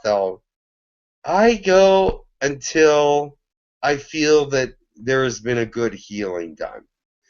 And the very first time I do someone, it usually takes quite a while. It usually takes an hour and 10 or 15 or 20 minutes. Because not only are they never had one before, and I'm getting rid of all these blockages and all this crap on the surface, but I'm also explaining to them what's going on. Now, I'm not talking the whole time, but I will go, "Okay, this is what I'm doing now." And I may do that for 5 or 6 or 7 minutes, but I answer all their questions. Answer their questions. Because they're going to, if you ask them, "Do you have any questions at this point?" And if they say no, just keep going, then you're fine. But if they do have questions, listen carefully. This is your client. This is your patient. You have to be like the doctor. You have to listen carefully to what's wrong. And if it's something that you can fix like that, like putting a blanket on or covering their feet or moving them in a way that they just feel more comfortable, that is wonderful. Because, listen to this next part very, very carefully. If they are not comfortable, they will not get a good healing. They must be as comfortable as possible. So if the room is too hot or too cold or too wet or too dry or too whatever, and they're complaining, if you ask and they complain, do whatever you can to bring that room into their comfort space. And also, if like they can't lay flat on their back or flat on their stomach, work with them and get them into a comfortable position. Because if they're sitting there and feeling horrible, I mean, some people will be in pain. There's no question. No matter what position that they're in, they'll feel pain. And so the most comfortable they can be is with just a little bit of pain, then you're okay. But if there's somebody that comes into you and they walk through the door and they're not feeling pain and they lay down on your bed and start feeling pain, this is not a good first sign. You must make them feel as comfortable and at as ease as possible. Any questions about that? It is your customer. You want them to love what is happening to them. You want them to embrace this healing. Yeah, I want to mention. Yes. I want to mention the room. What's happening? That is an echo. No, you're fine. All right. Go ahead. Okay. Can you hear me now? Yeah. Can you hear me now? Yeah. Oh, I know what's wrong. Okay. Sorry. Okay. Now it should be good. Hello? Hello. Yeah. Okay. The music. Jim is not big into playing music when he travels, but at home he would put the music on. And he would put it quiet because he has to speak, especially for the first client. His room is really clean. Jim is not a good, not very good in keeping order in his house, but his house, and I mean, in like basement is a mess, but the Reiki room is beautiful, very well vacuum cleaned, always in good order, and everything is very clean and nice. Now Jim is frozen. Okay. And then I found that when I travel, just the music from your cell phone is perfect to bring the vibration up. You have to bring it to the proper clean state, and you can usually smudge with smells like sage, but the music from the cell phone, which I have, just keep this MP3 files, the whole folder of Reiki music, and just click, click, click, mute your phone, put the music from the phone, and that is sufficient to just change the vibration right away. The music starts calming the client, and then you do the rest. That's what I wanted to say. I do have a question about that. Because I will tell you what, I have had Reiki sessions where whatever her choice of music just agitated the crap out of me. Like, it made me really uncomfortable. Just the tempo was too high or whatever, the volume, and I'm like, can you turn it off? Like, do you ever do silent sessions? And yes, I have. And how do you feel about that? Let me tell you how my music goes. And I have, I always ask if it's too loud or too soft or whatever. And I always ask if they like the music, because there is certain instruments. There are like people that do not like piano music. There are people that do not like violin music. There are people that hate the harp. You know what I mean? It's like, oh, all that little plucking sounds. So I asked them, actually, that's one of the things I do for comfort, is say, I do have this kind of music and that kind of music and that kind of music. What would you prefer? And they'll be like, oh, okay.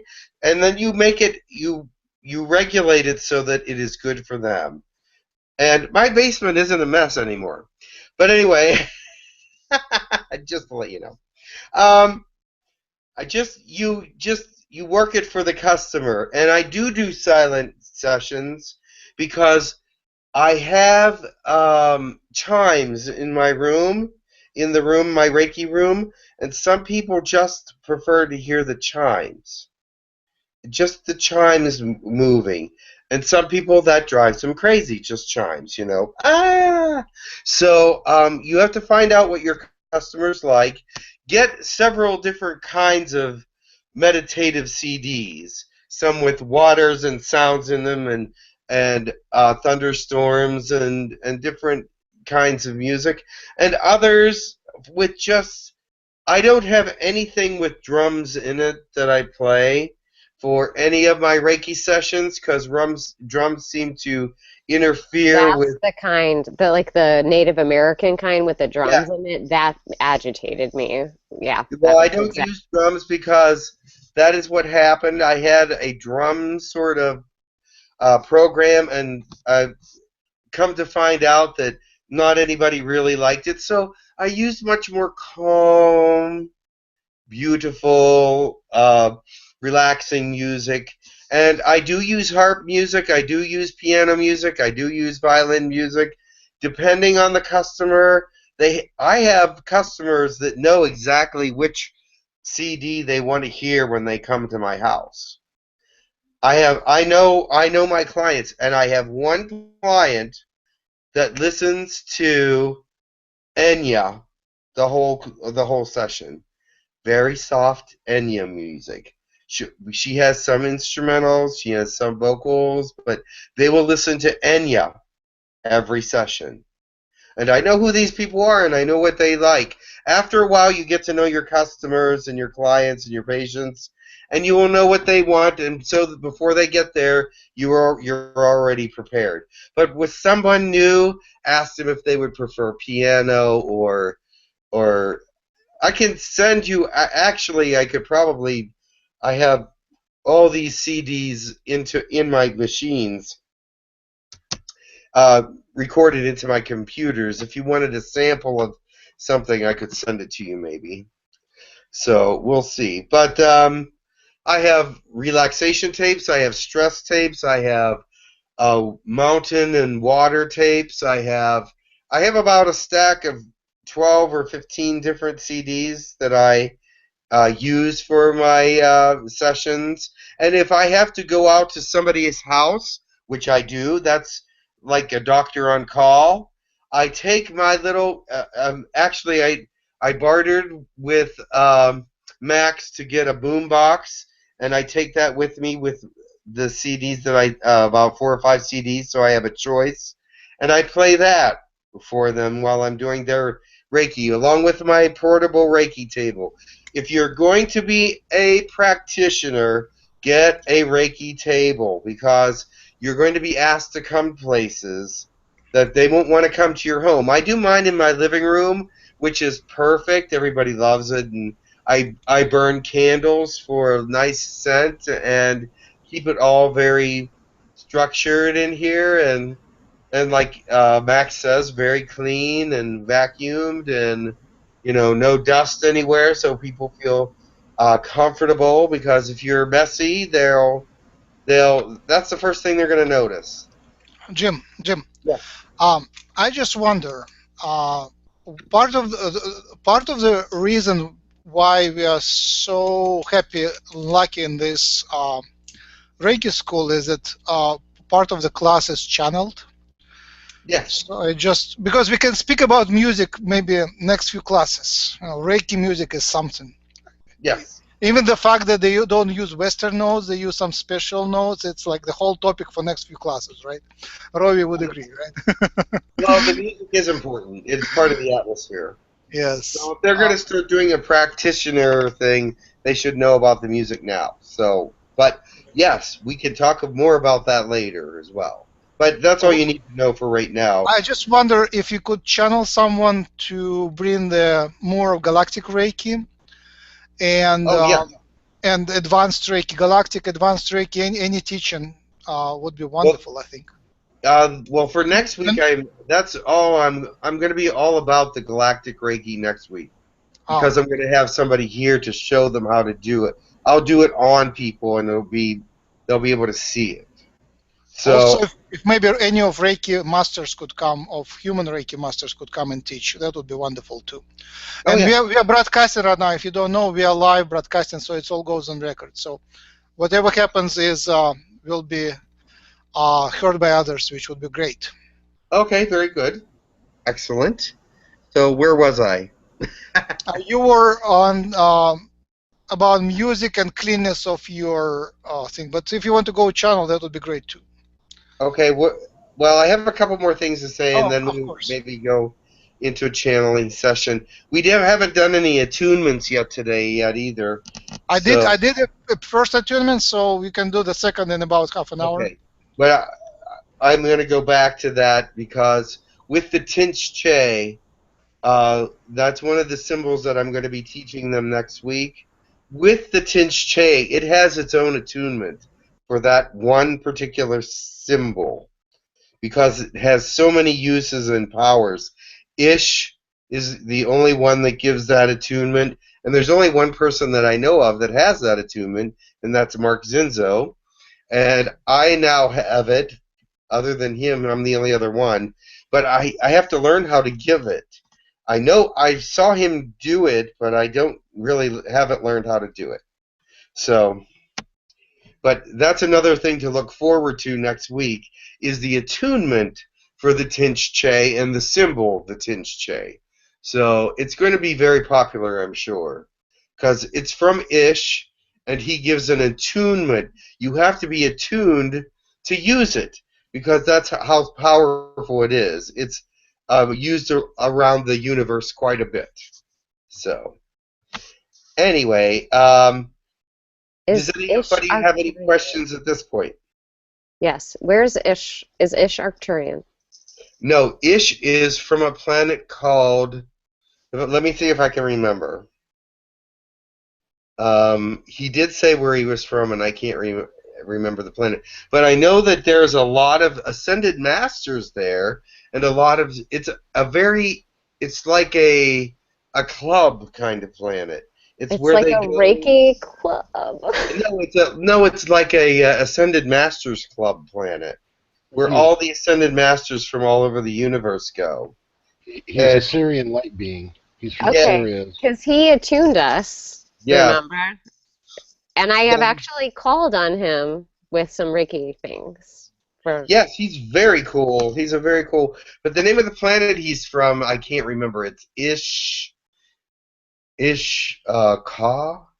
Shaw, something like that. It's two symbols or two syllables, and the first one is like ish or is or ish or something like that. But anyway, that's okay. It's fine. He is going to give an attunement for the Tinch Che. I'm sorry. And it is. How do you spell that, Jim? Tinch, and then the second word is CHE, but it's pronounced Che. Tinch Che. And I do have that. It is the Tinch Che looks like the Choku without the top part, but it's used so differently. You'll see what I mean when I tell you. When I show it to you the next time. It's actually sideways. It can be up and down. It can be sideways. It's crazy. But more galactic stuff next week for sure. Lots of galactic stuff next week. But I want to. Hey, Matt. I want to get. I had a quick question. Yes.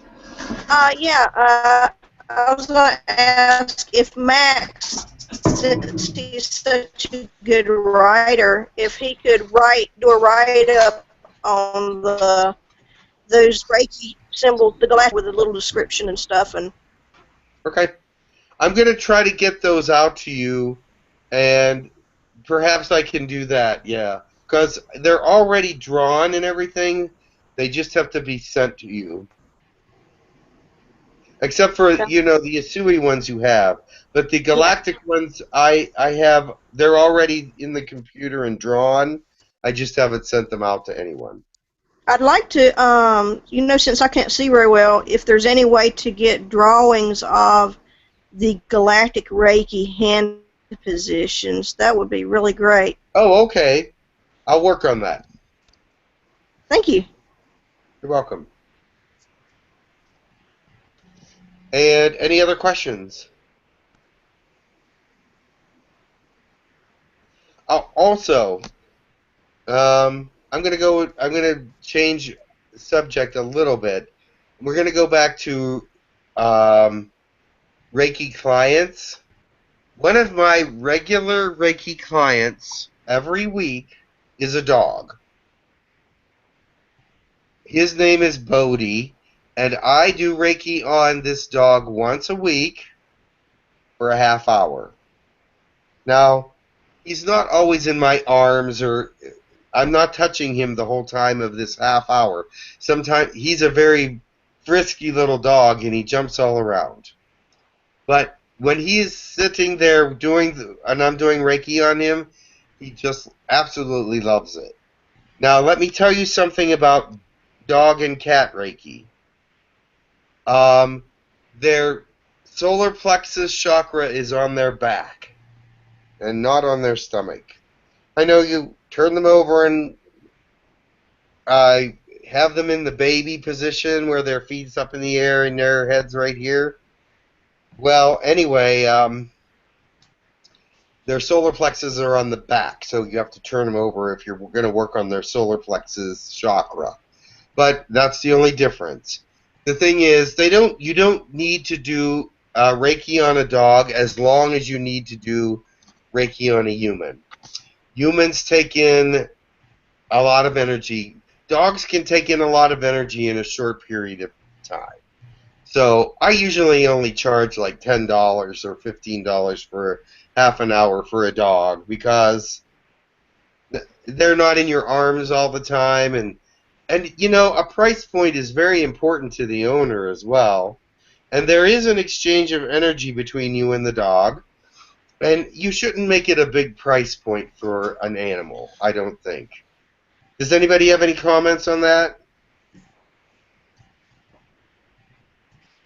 Max, do you have any comments on that? Is he still there?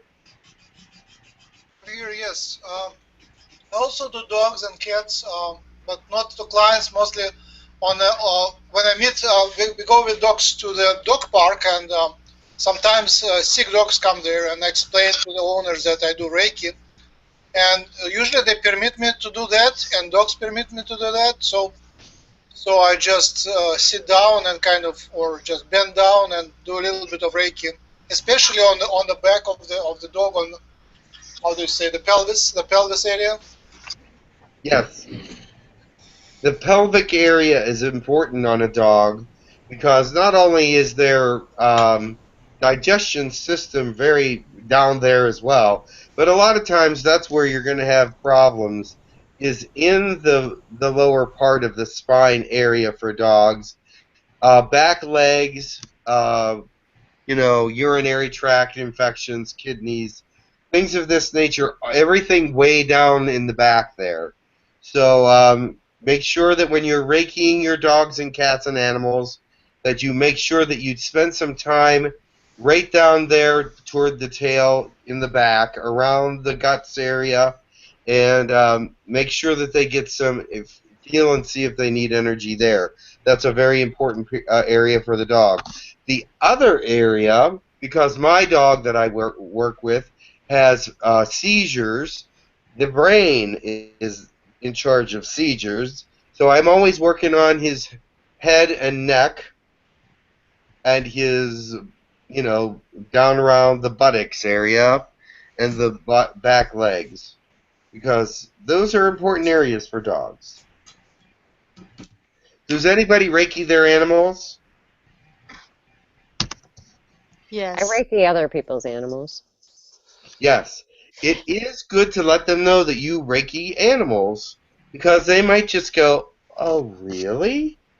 You Reiki animals? Oh, well, my dog has kidney problems. Maybe you can help." And, you know, it does help dogs. I can tell you many stories about dog Reikis. My favorite story is that I have this very sluggish dog that I worked on, and the owner said, "Oh, you're not going to put any life into this dog. It's a very sluggish dog. The only time it ever moves is in the morning when it has to go to the bathroom." So, actually, the dog was taking on the personality of the owner and really not being itself. So, when I Reiki'd this dog, he seemed just normal for a little while. And then the owner called me and said, "What did you do to my dog? He's running all around. He's jumping on the bed. He's eating more food. He's doing all this. And I said, I told you that it would activate your dog.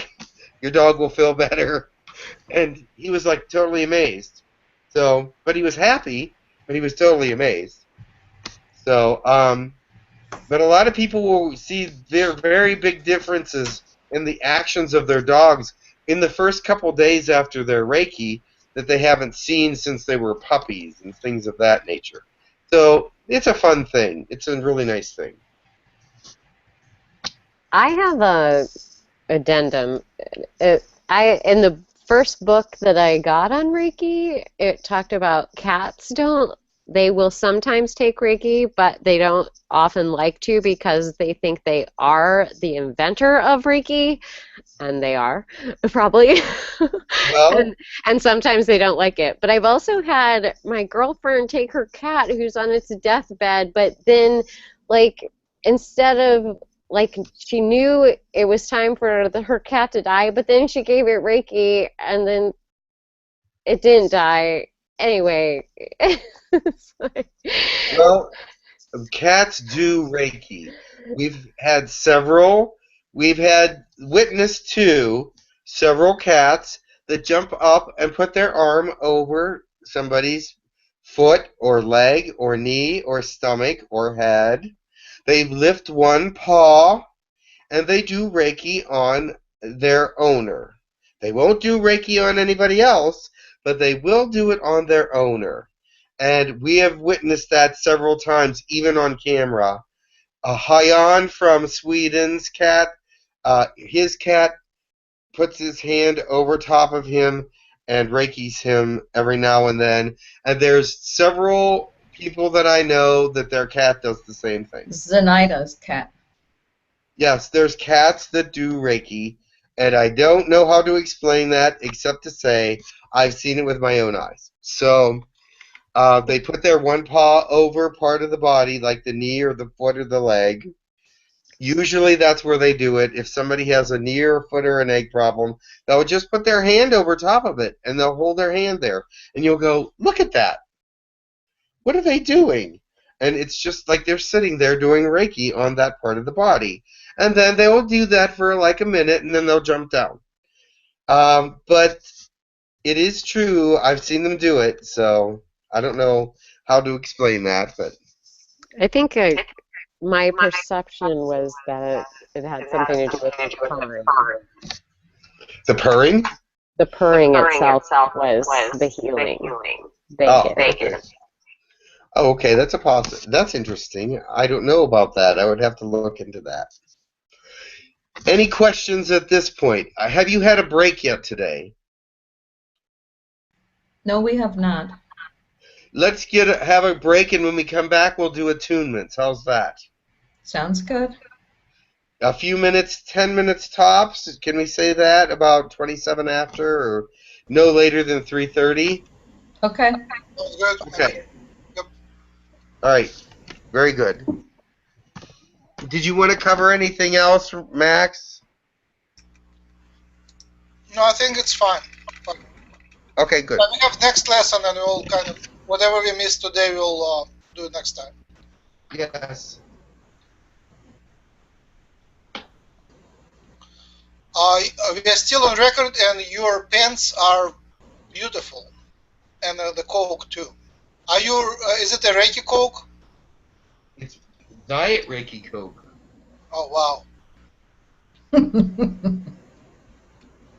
I know you're not supposed to.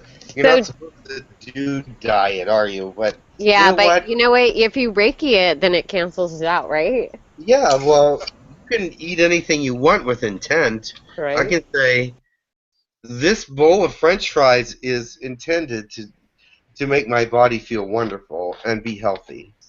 I do it. I noticed my girlfriend, who's a Reiki master, like she would stop before her food, and really, my teacher also said she would say thank you, have gratitude, basically the 5 things you say, but have gratitude for the hands that prepared it, for the plants or the animals that gave, like gratitude, and basically the symbol over the food, holding just first sight, she does this every time we go out to eat. Like, I thought the first time we went out to eat with her, I was like,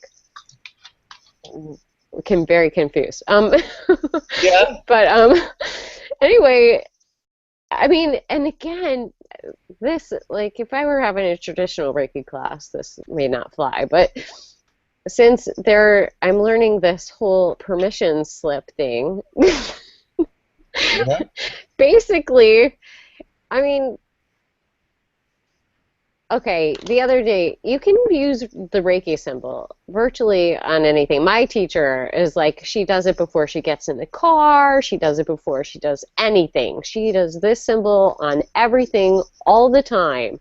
I'm like, Yes. wow. That's Barbara Carlton is the same way.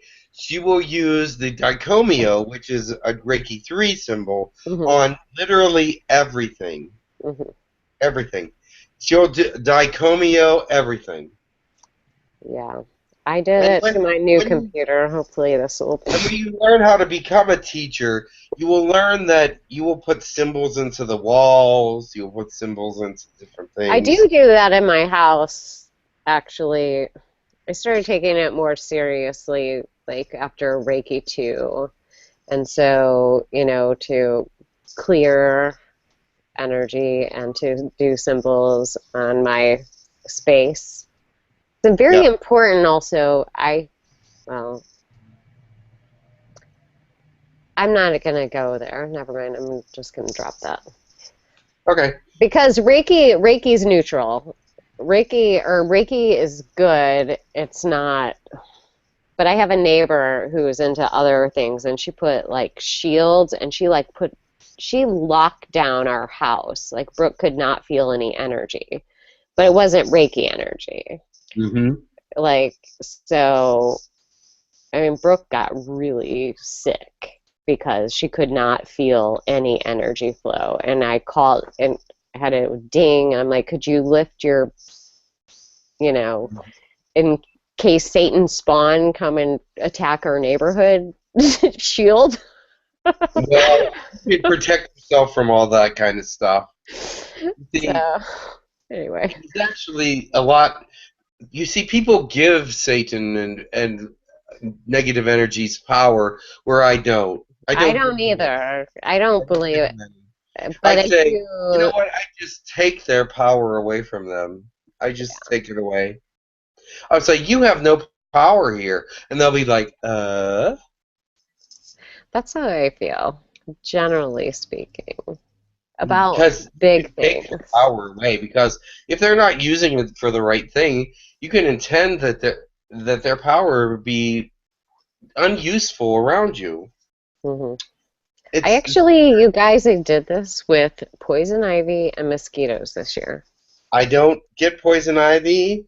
I always have in the past, but this year I said my intention was my body is no longer attractive to mosquitoes, or something like mosquitoes are not attracted to me, and I did not get bit all summer. And when I noticed myself in a vat of poison ivy, I was like, my body no longer responds to the toxins in this plant. And I didn't get poison ivy.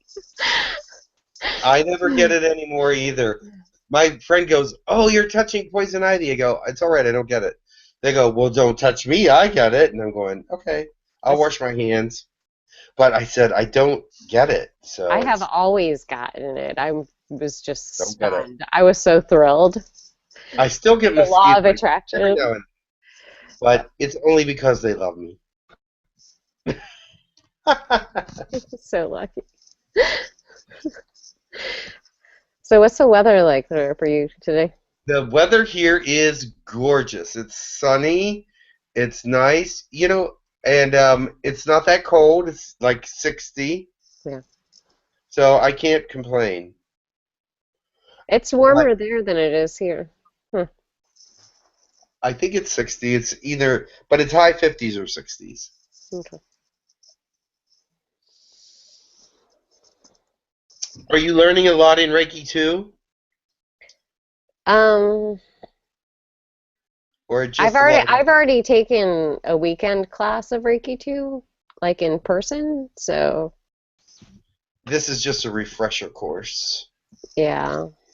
I just wanted to see. I really just, well, at first it said if we were already certified, it was free. We could just watch on, but I paid for today Oh, I because don't know what they. it's. A But anyway, I'm really curious about the Galactic.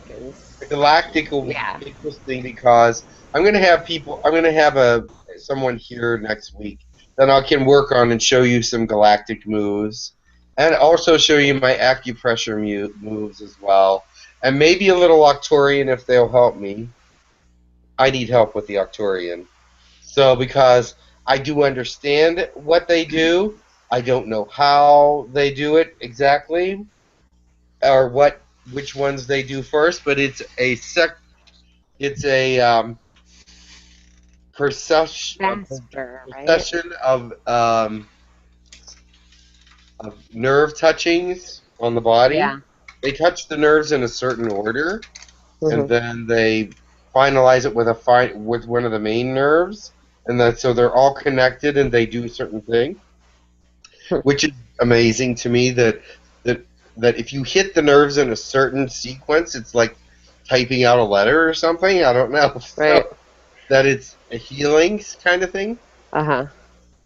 So It's a weird thing sometimes so like when we would practice on each other, I was doing one of the Reiki masters, like she's been a mhm. Reiki master for 20 years or whatever. But my hands sometimes in a session and or giving, they will, like my fingers will do weird All things. right. Do you know All what right. that is? It could be a lot of different things. Actually, it's some forms of communication in some places. Hmm. Your fingers do all kinds of weird things, but Right. it's also manipulating energy as well. Let me explain that to you because this is an energy place on the palm, Hmm. on the wrist, and on the tip of each fingers. And if Hmm. there's certain fingers, you can feel different kinds of energy in them. Hmm. There are 32 kinds of energies, 27 of which are positive. Hmm. So you, I would like a list of those. That would be neat. yeah, I would too. But I know that that's what I've learned that there's 27, and when there are certain healing practices that use all 27, and they use colored discs for to represent the energies, and they take these discs off this chain, and they'll use that disc for a specific thing, and then they'll put that back and take a different disc and use it for a specific thing. I saw somebody do this, and I was like fascinated because the person said they had this really fantastic healing, and I have to get in touch with this guy again. I have his card, but I That's forget the name interesting. of the healing. Hey, the Six weirdest oh thing sec- happened. he had a case full of stuff.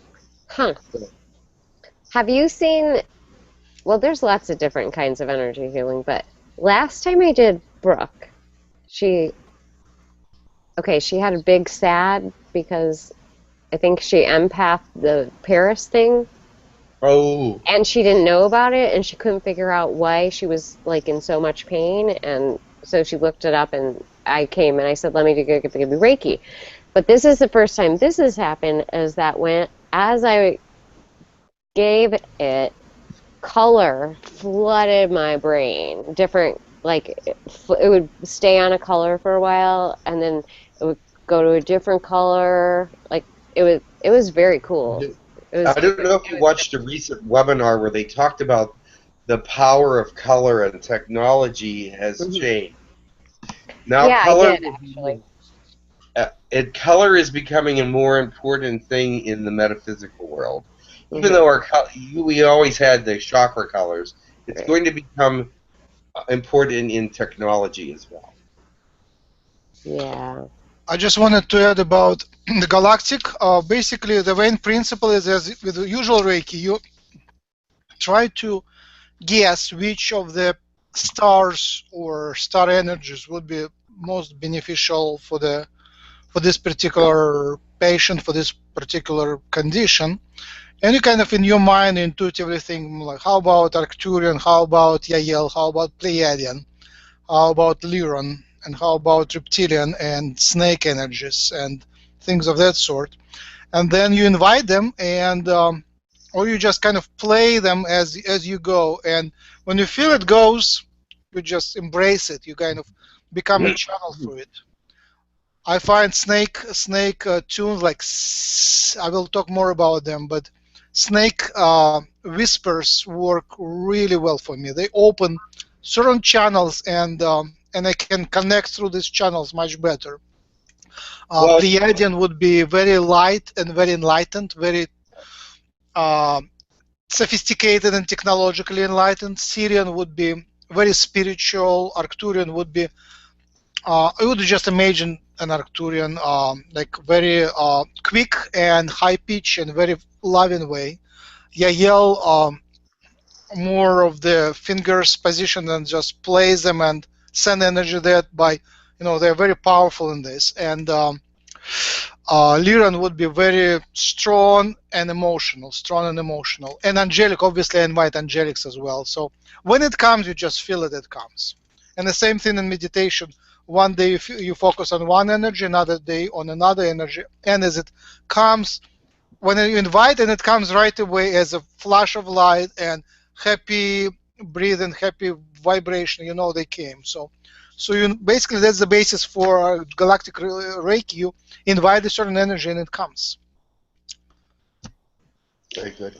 Do you think it's like how do you choose? So, for instance, I say okay, I invite people that showed up to there's my healer's healer is really powerful. So she, as they came, it was the first time I ever heard anything about this. She's like, hello, Archangel Michael. And she was like, Ganesh, Shiva, Metatron. Never even heard of Metatron before. Like all these, she named all the people who were there assisting. And I just cried buckets. Like I can't believe they would show up for me. Like that is so amazing and beautiful and powerful. Oh my God. So I figured if they were willing to show up for me, that at least I have in my head those, X number are in my head. But sometimes it'll occur to me like, oh, well, Ish was, and Usei did our thing too. And then, but like, if I don't know, do you think it's okay to just ask general, like whoever is of a higher vibration and interested in participating with this? That's what I would say at every session. I invite our higher friends and just they come. Okay. But you, Max, can tell who they are, right? I just feel by excitement, by vibe. I mean, if I invite and I see the flash of light and especially the heaviness here, very physical sensation, nothing supernatural. Sometimes it is the answer, but most often it just you invite angelic energy and it comes. You feel like the whole body vibrates, and you know that they just answer to the invitation. Angelic is most powerful to me. So one of the interesting things that happened in this one session is she asked me 3 separate times, what do you see? Or do you see anything? And I said, well, there was just a huge flash of white light. She's like, that's Christ energy, which gave me a whole different concept of Christ energy, which is really good because I had a really bad relationship with that before. And yes, that's understood. I understand that. Yeah. So it was the first time also I was introduced to the idea that Christ energy was something completely different than being a Baptist or something like that. Definitely. Right. So that was really neat experience. When you started talking about snake energy, though, Max, my head and my spine and my ears got all hot and tingly. That was really weird. Naga energy, yeah.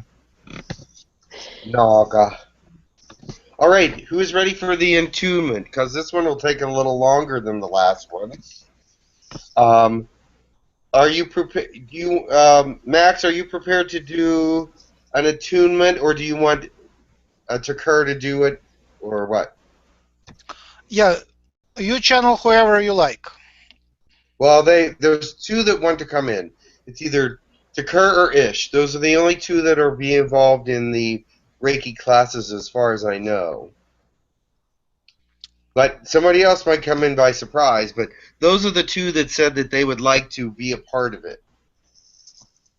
So, Takar would like to do an attunement for who is ever here. Yeah, we would be blessed and honored by either one of them. Is Katie here? She was here. Just a second. Yeah, I'm here. Oh, Yes. okay. Because are you taking the class or are you just sitting in? I'm taking the class. Okay, dokie. Because Takar said it's Katie there, and I was like, okay, I'll ask. Because I can't see the names on the screen. I can't. Oh, Oh, I see why. Okay, I understand. Alrighty, very good. I will bring her in, and she will do the attunements. I want to make sure that she does the right ones. We have Katie Douglas. Dan, are you just sitting in, or are you a student? I'm in student capacity, Jim. Okay, and same with Alex. Alex, are you a student also? I just want to know who she's going to give attunements to. Oh yes, I'm always going to be a student. Okay, and then we have Carl and Kim, and of course Max and Michelle and Sabrina, Simon and Valerie. So I think she'll just give everybody an attunement. Is that okay? That would be That's wonderful. fine. Hey Jim. Hey Jim. Yeah. This is Kim. My internet's kind of bad. Can you do me first in case I lose a connection? Absolutely. I'll ask her to do you first. Thank you. All right, because these attunements take a little longer. They're Reiki 2. There's more symbols. There's more of a process to it. Somebody just rang my doorbell. One moment. I think it's the mailman. Any questions so far or comments? I hope it's Stoked. man. I hope it's the mailman. I had the cops ringing my doorbell, so. Oh my god. Yeah, it's been a day. Did you Choku Ray them? Yeah, I choke him. Well, if I could do anything else, I can't because I'll go to jail. So choku ray is a good way. Alrighty then. Oh, very good. Yes, it was the mailman. Yay! He had a Is that special delivery. Is that your package? Not that one, no. Oh, okay. That's supposed to be that tomorrow. one. That should I'm be tomorrow. Okay. Okay, very good. I'm going to mute. Alrighty. So I will bring Takar in, and we will start with Kim. But these attunements are a little longer, so we'll go till 4 o'clock for sure. Yeah, you can skip me just to save time. I will suck the energy in from others. All right. I want everybody to put their hands in the prayer position because it is important that you be in a submissive position to accept these gifts because this attunement is several gifts that will be getting the attunement of all these symbols that will make them more powerful to you, the acceptance of the energy that comes along with the symbols, and the ability to use them in a wonderful and effective way. So I will bring Takar down here, and she will talk to you each individually. How was that? Very good. Perfect.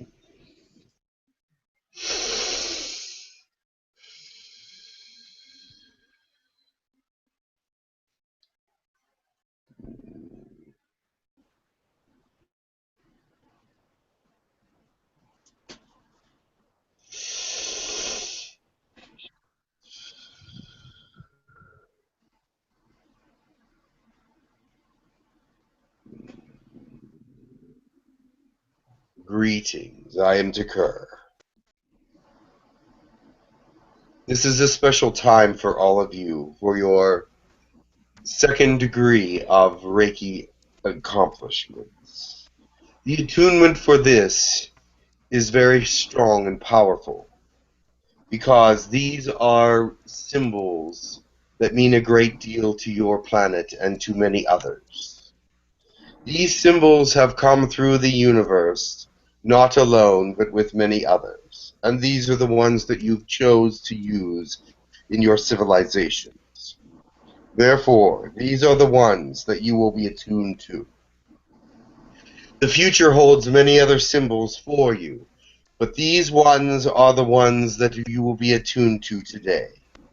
And thank you for your listening and for your learning. Please learn these symbols. Do not take it lightly that they are come into your life, because it is not a coincidence, and it is not something to take lightly when they have come into your life and they have meaning. I was told to start with Kim. Kim, put your head toward the middle of the screen, and I will put in your head the Reiki symbols, the Choku-rei,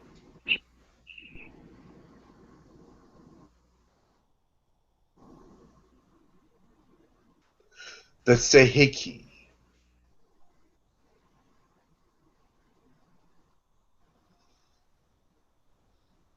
the Honshaze Shunen,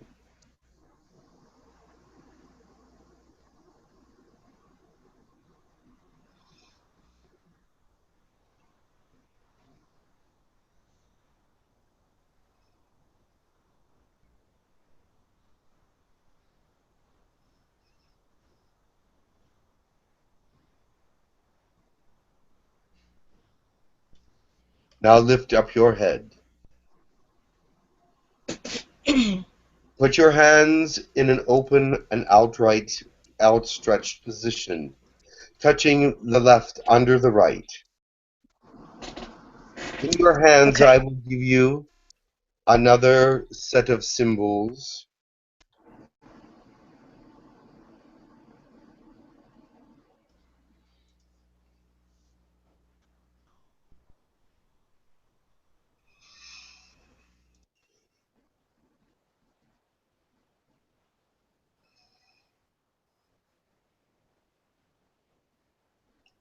And now put your hand in the prayer position.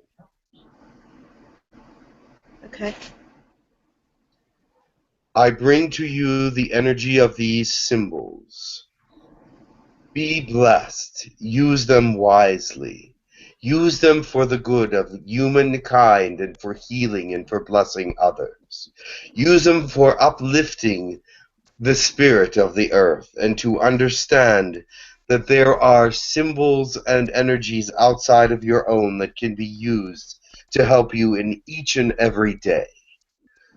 Give the thanks for these symbols and use them with love and great intention. You are blessed, and I thank you for accepting this attunement. Feel the energy come upon you in your hands and in your brain, in your heart, in your chakral system. Much love. Much love to you. Thank you, Takur. You are welcome. Alexandra.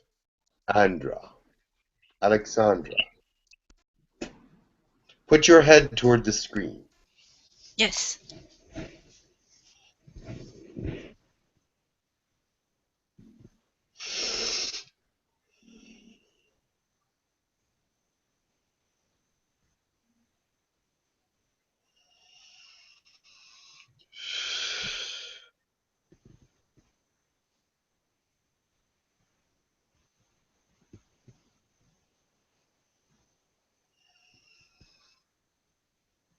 Now, hold your hands out in the positions that I have spoken before. The left hand under the right, out in a cup-like position, so that I put these symbols also into your hands. Okay.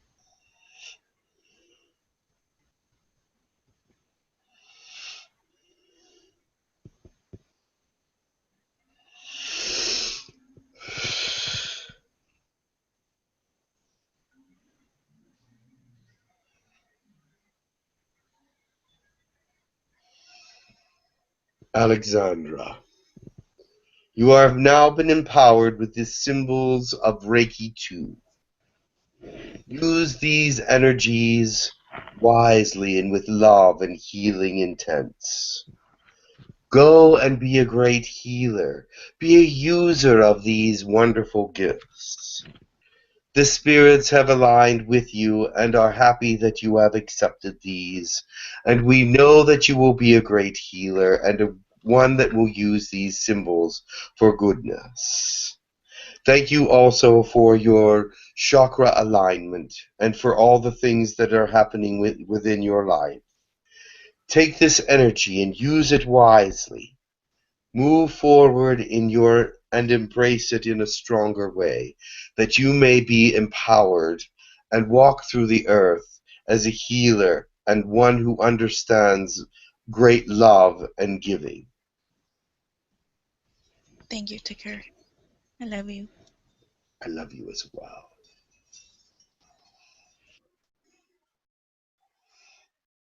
Katie, put your head toward the screen.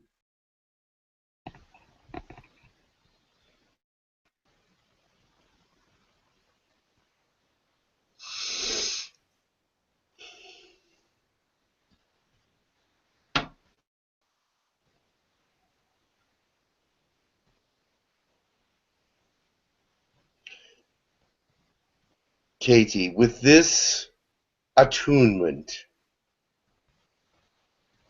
one moment. Put your hands out with your left under your right.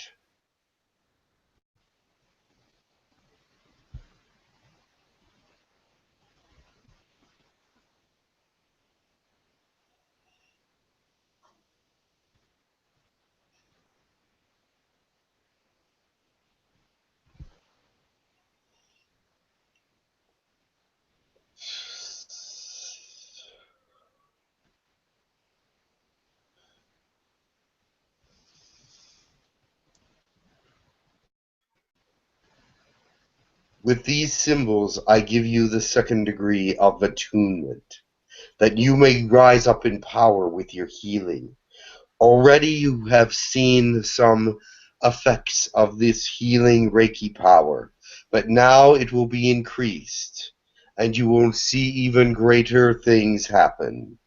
Go and be useful. Be giving, and loving, and sharing with all those things of healing and understanding. Much love to you. You are moving forward in a beautiful way, and your light is getting brighter. Use your Reiki wisely, and move forward with a great blessing. Thank you, Tucker. You are welcome.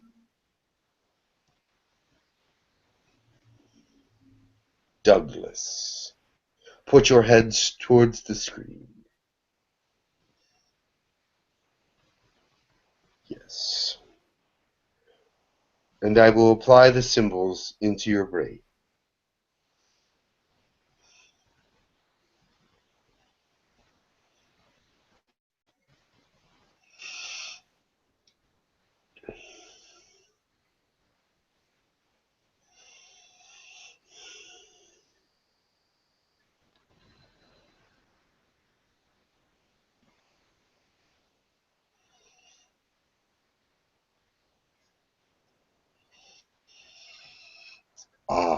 And now put your hands out, left hand under the right at the fingertips, so that I may attune the hands with these symbols as well.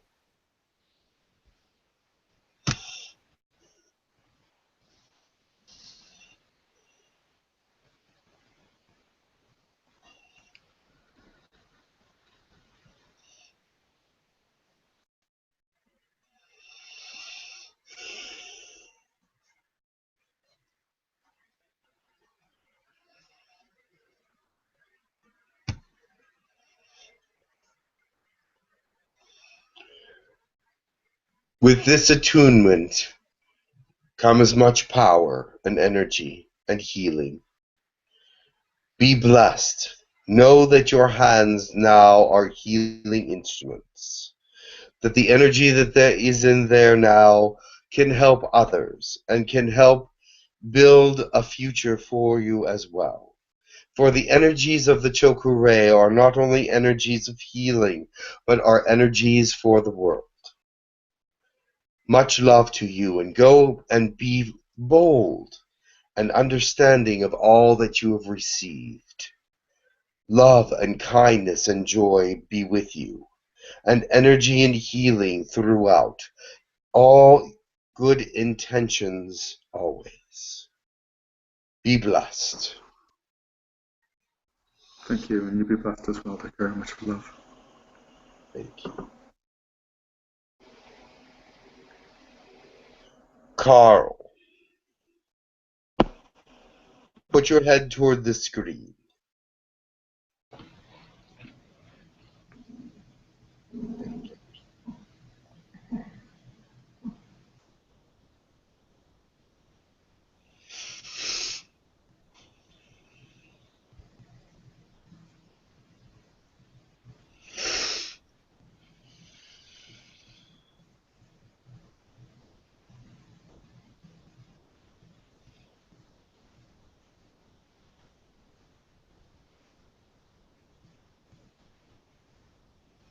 And now produce your hands, the left under the right at the fingertips, so that I may put these symbols in there as well.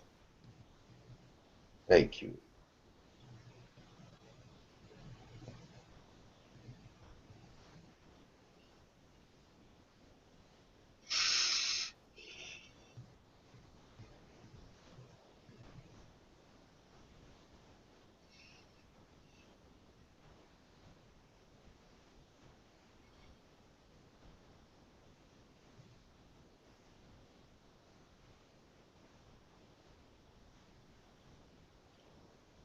With these symbols, I have given activation to much energy in your life, healing power for yourself and for others, and great intent for positive use. Go and be well. Go and heal others. Make sure that your intention is always good, and that when you feel the hands activate, that you know that there is someone around that needs healing.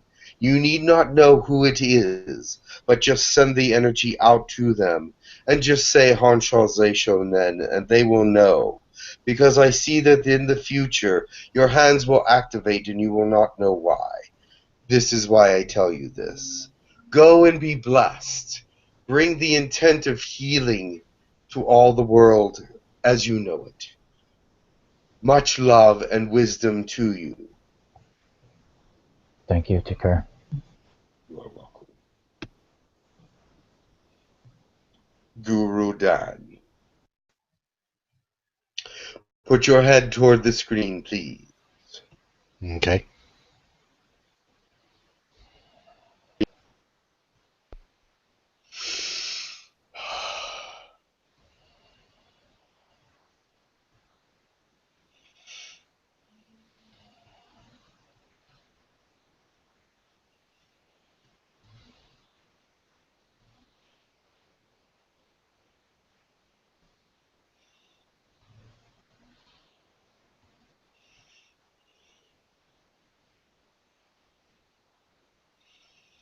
And now lift your hands so that the left is under the right at the fingertips.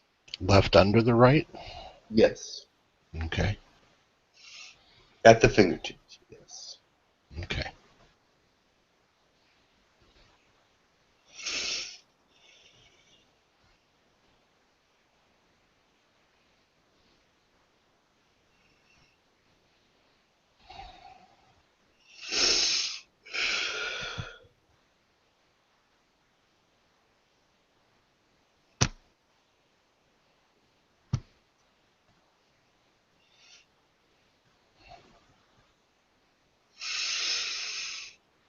With this attunement, your energy increases yet another stage, and you will find that your hands will want to heal. They will want to be touching those and giving healing to others. That your heart will go out in healing to others as well. Your thought processes will be attuned to the healing process. Be great and loving and healing as you move through your life. You have many talents and joys, but healing will be one of them. May you have a wonderful and beautiful existence with the intent of healing on your mind. Thank you, Takur. You are welcome.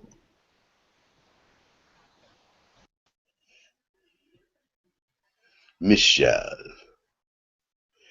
put your head toward the screen, please. I will put the symbols in.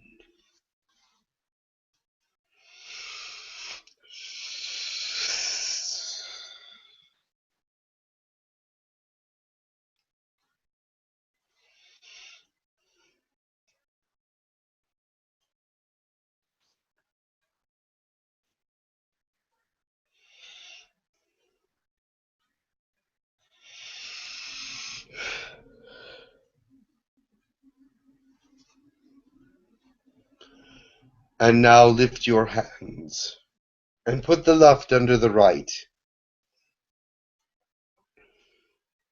at the fingertips. Thank you.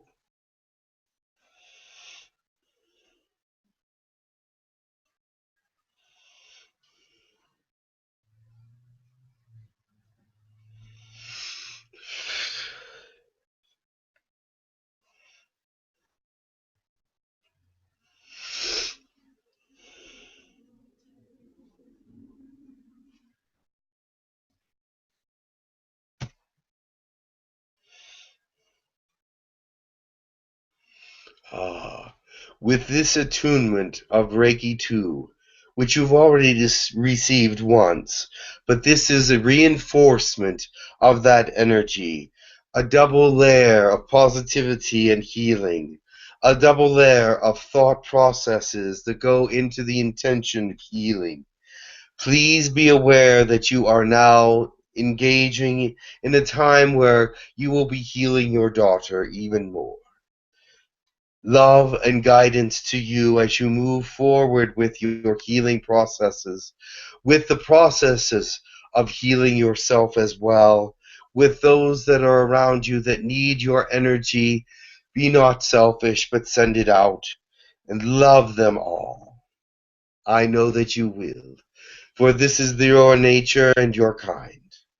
Much love to you, and accept this attunement with great joy and much more effectiveness.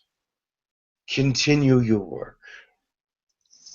Thank you, Takur. Much love. Much love. Sabrina,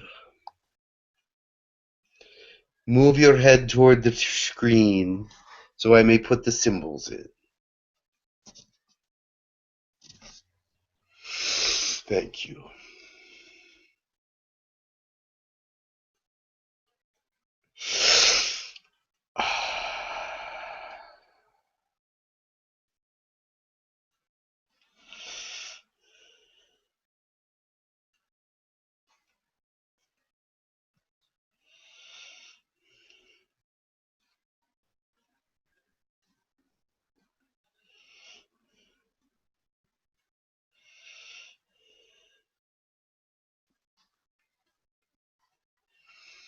And now lift your hands and put the left under the right finger so that they might be given the symbols as well.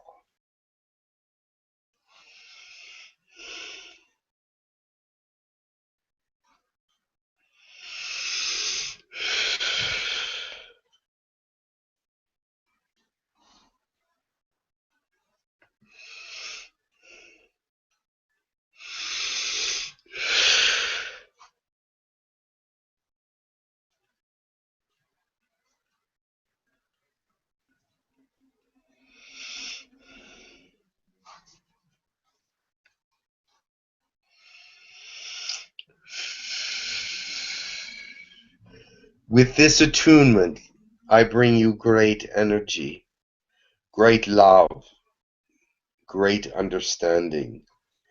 Your hands are now free to be healing hands to those that wish healing. You are blessed. You have much wisdom and understanding. Go forth and use the energy that is in your hands to heal those around you. Help them and guide them. Also use the energy within you to clarify buildings and places that you go so that they can be whole and new again. Much love to you, and use them with great intent.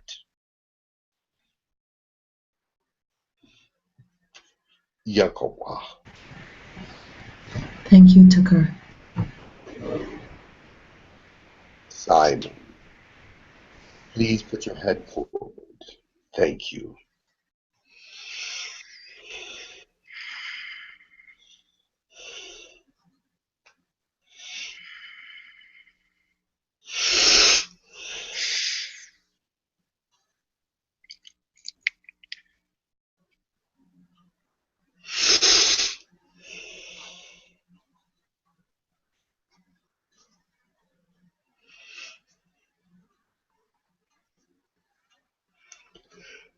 And now present your hands with the left under the right fingers, so that I may put the symbols in the hands.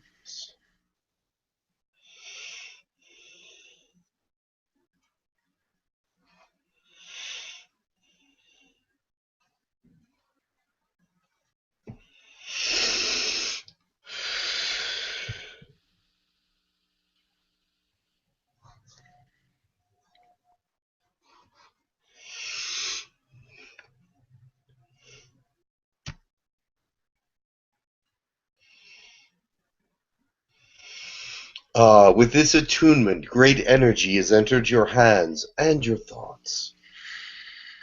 Be wise and use them wonderfully and with great intent. You have the ability to be a great healer and a great user of the symbols in many ways. Be prepared to use them at a moment's notice when someone from a distance is not feeling well. Your Hansha Shonen will come in very, very properly. Also, the Seiheki has much to do with your family situation. So therefore, I attune it to you in a greater way than ever. You will be a great healer, and those of your family will look up to you, although they may not show it. But you will see that they are respectful of this energy that you have found and is now attuned within you. Amen. Julia. Thank you, Takur. I love you. I love you as well. Valerie, put your head toward the screen, please.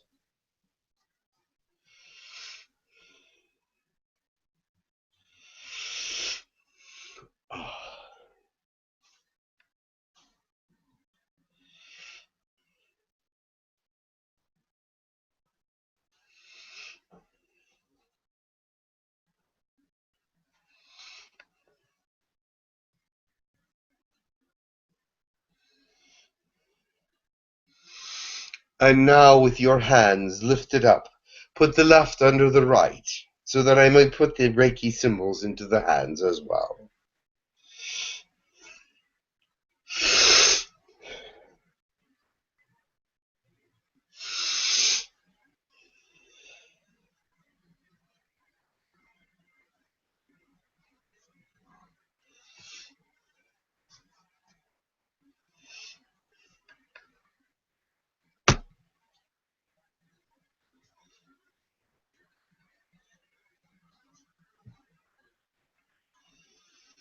With this attunement, it will bring you peace and happiness and joy to know that your hands are attuned to heal others, that they have the energy of much healing in them.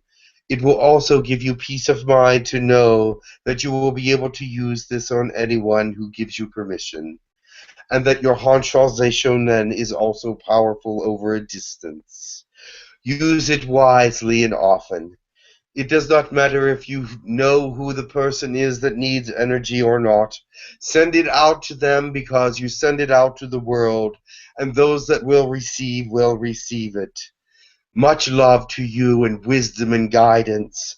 And thank you for this opportunity to put the attunement into you so that you may be of a greater power. Go and be a great healer. Thank you. Now, for all of you, I am standing behind you. I am standing before you. I can do this in both forms, but I want to reach out to you. Reach out your hands to me, and I will touch them one by one.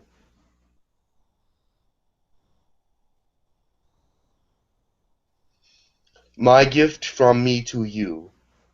My gift from me to you. My gift from me to you. My gift from me to you. My gift from me to you. My gift from me to you. My gift from me to you. My gift from me to you. My gift from me to you. The attunement that I just have given was of the Lyran type. It will activate the Lyran symbols when you learn them. And so that you will be attuned to them even pre-knowledge of them. You know about the deep healing Chokurei, and there will be another that you will learn for the Lyran. But you are already activated to use them in your way. Now from behind, I'm standing behind you now, and I will put my hands on each of your shoulders and say to you this.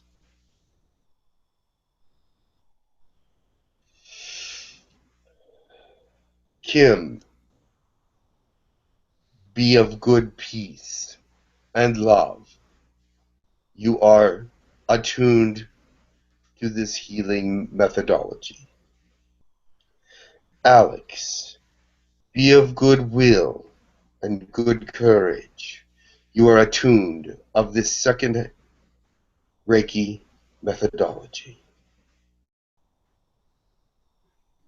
Katie, I am with you, and your attunement is great on this second degree methodology. Douglas, your attunement is complete. I give you great joy and comfort. You are attuned to the second Reiki attunement. Guru Dan, feel this energy I am giving you. You are attuned to the Reiki 2 methodology. Carl, feel this energy as I give you the Reiki 2 final portion of the Reiki 2 terminology methodology.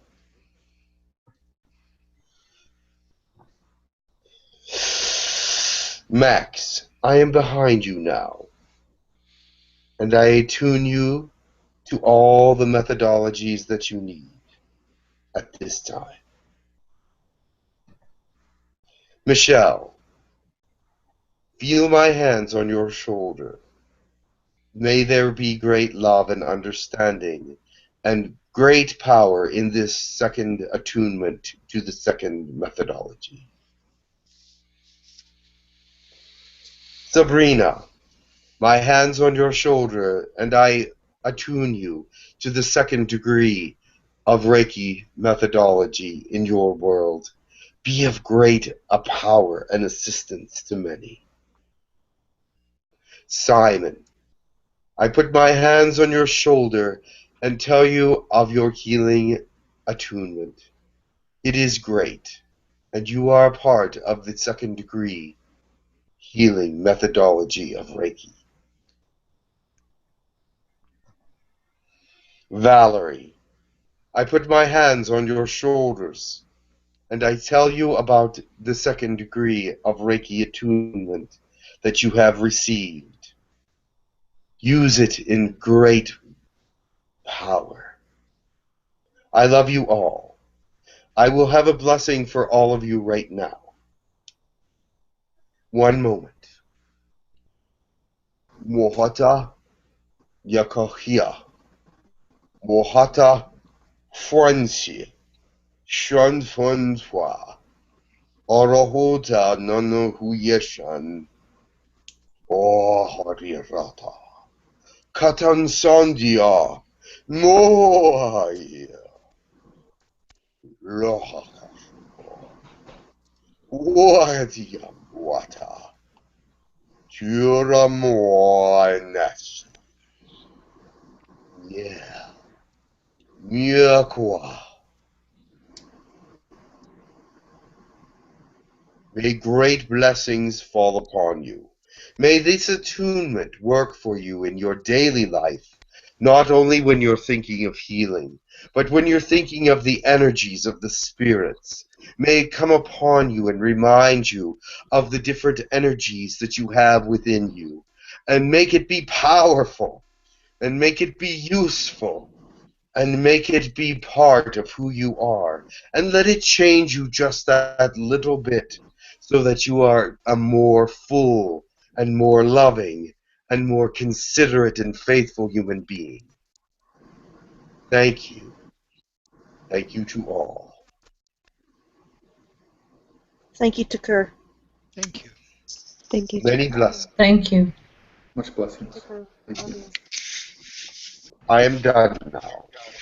Thank you, Ticker. Blessings to all of you. It was my joy to give you this attunement. Blessings, much love. I feel the energy of the attunement taking hold as we speak. Namaste. Namaste. Namaste.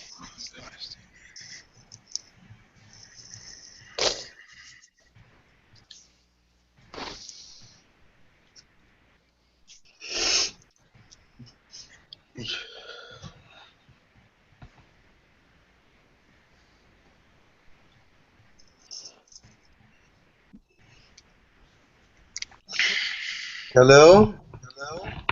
Hi, Jim. Hey, Hi, Jim, Jim. welcome back. Hey, how are you? Fine. Did she do okay? Yeah. It was great. That's wonderful. Thank you. She likes doing attunements, but she was very happy that you were there to get them, so much love to you all. Much love to you, Jim. Much love, Thank Jim. you. Thanks. Much love. All right.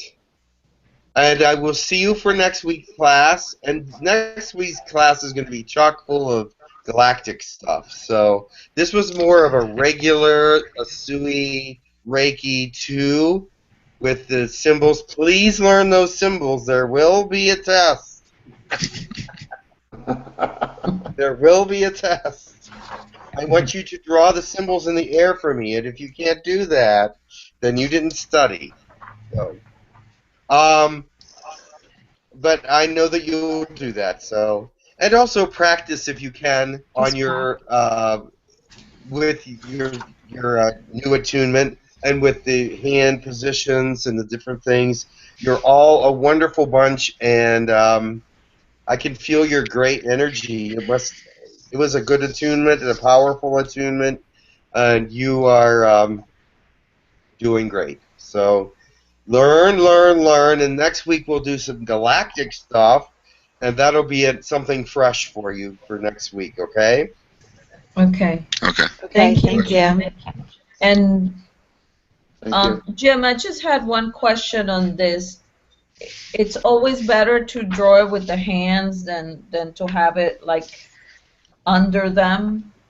Well, no, not necessarily. If you intend that that symbol has power and you have it with you, you can put it underneath them. That is not a problem. That just will help you with your Reiki,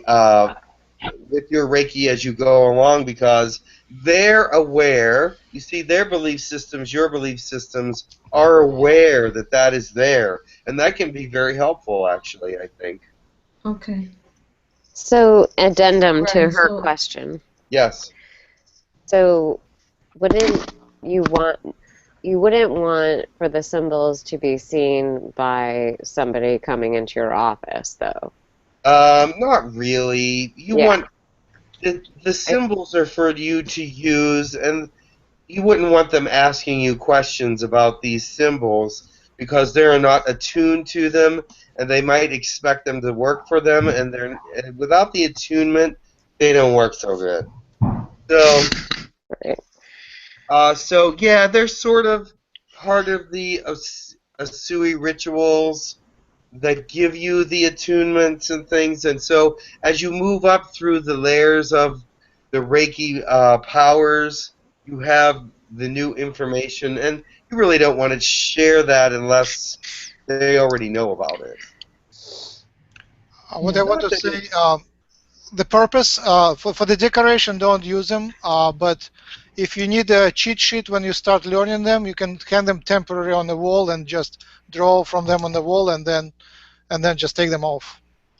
yeah, because I was thinking more like under the table. Yeah, sure. Like taped Nobody, under the table? nobody would see it. Oh yeah, So there's it's very under many. them.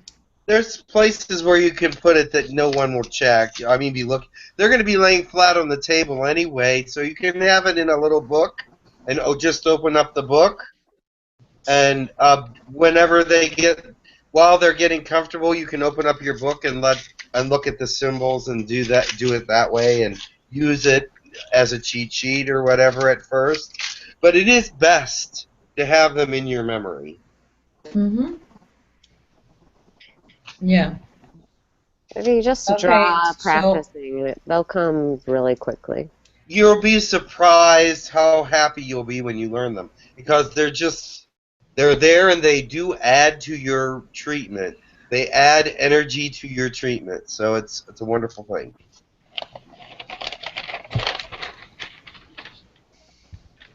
Alrighty then. okay. It is much love to you.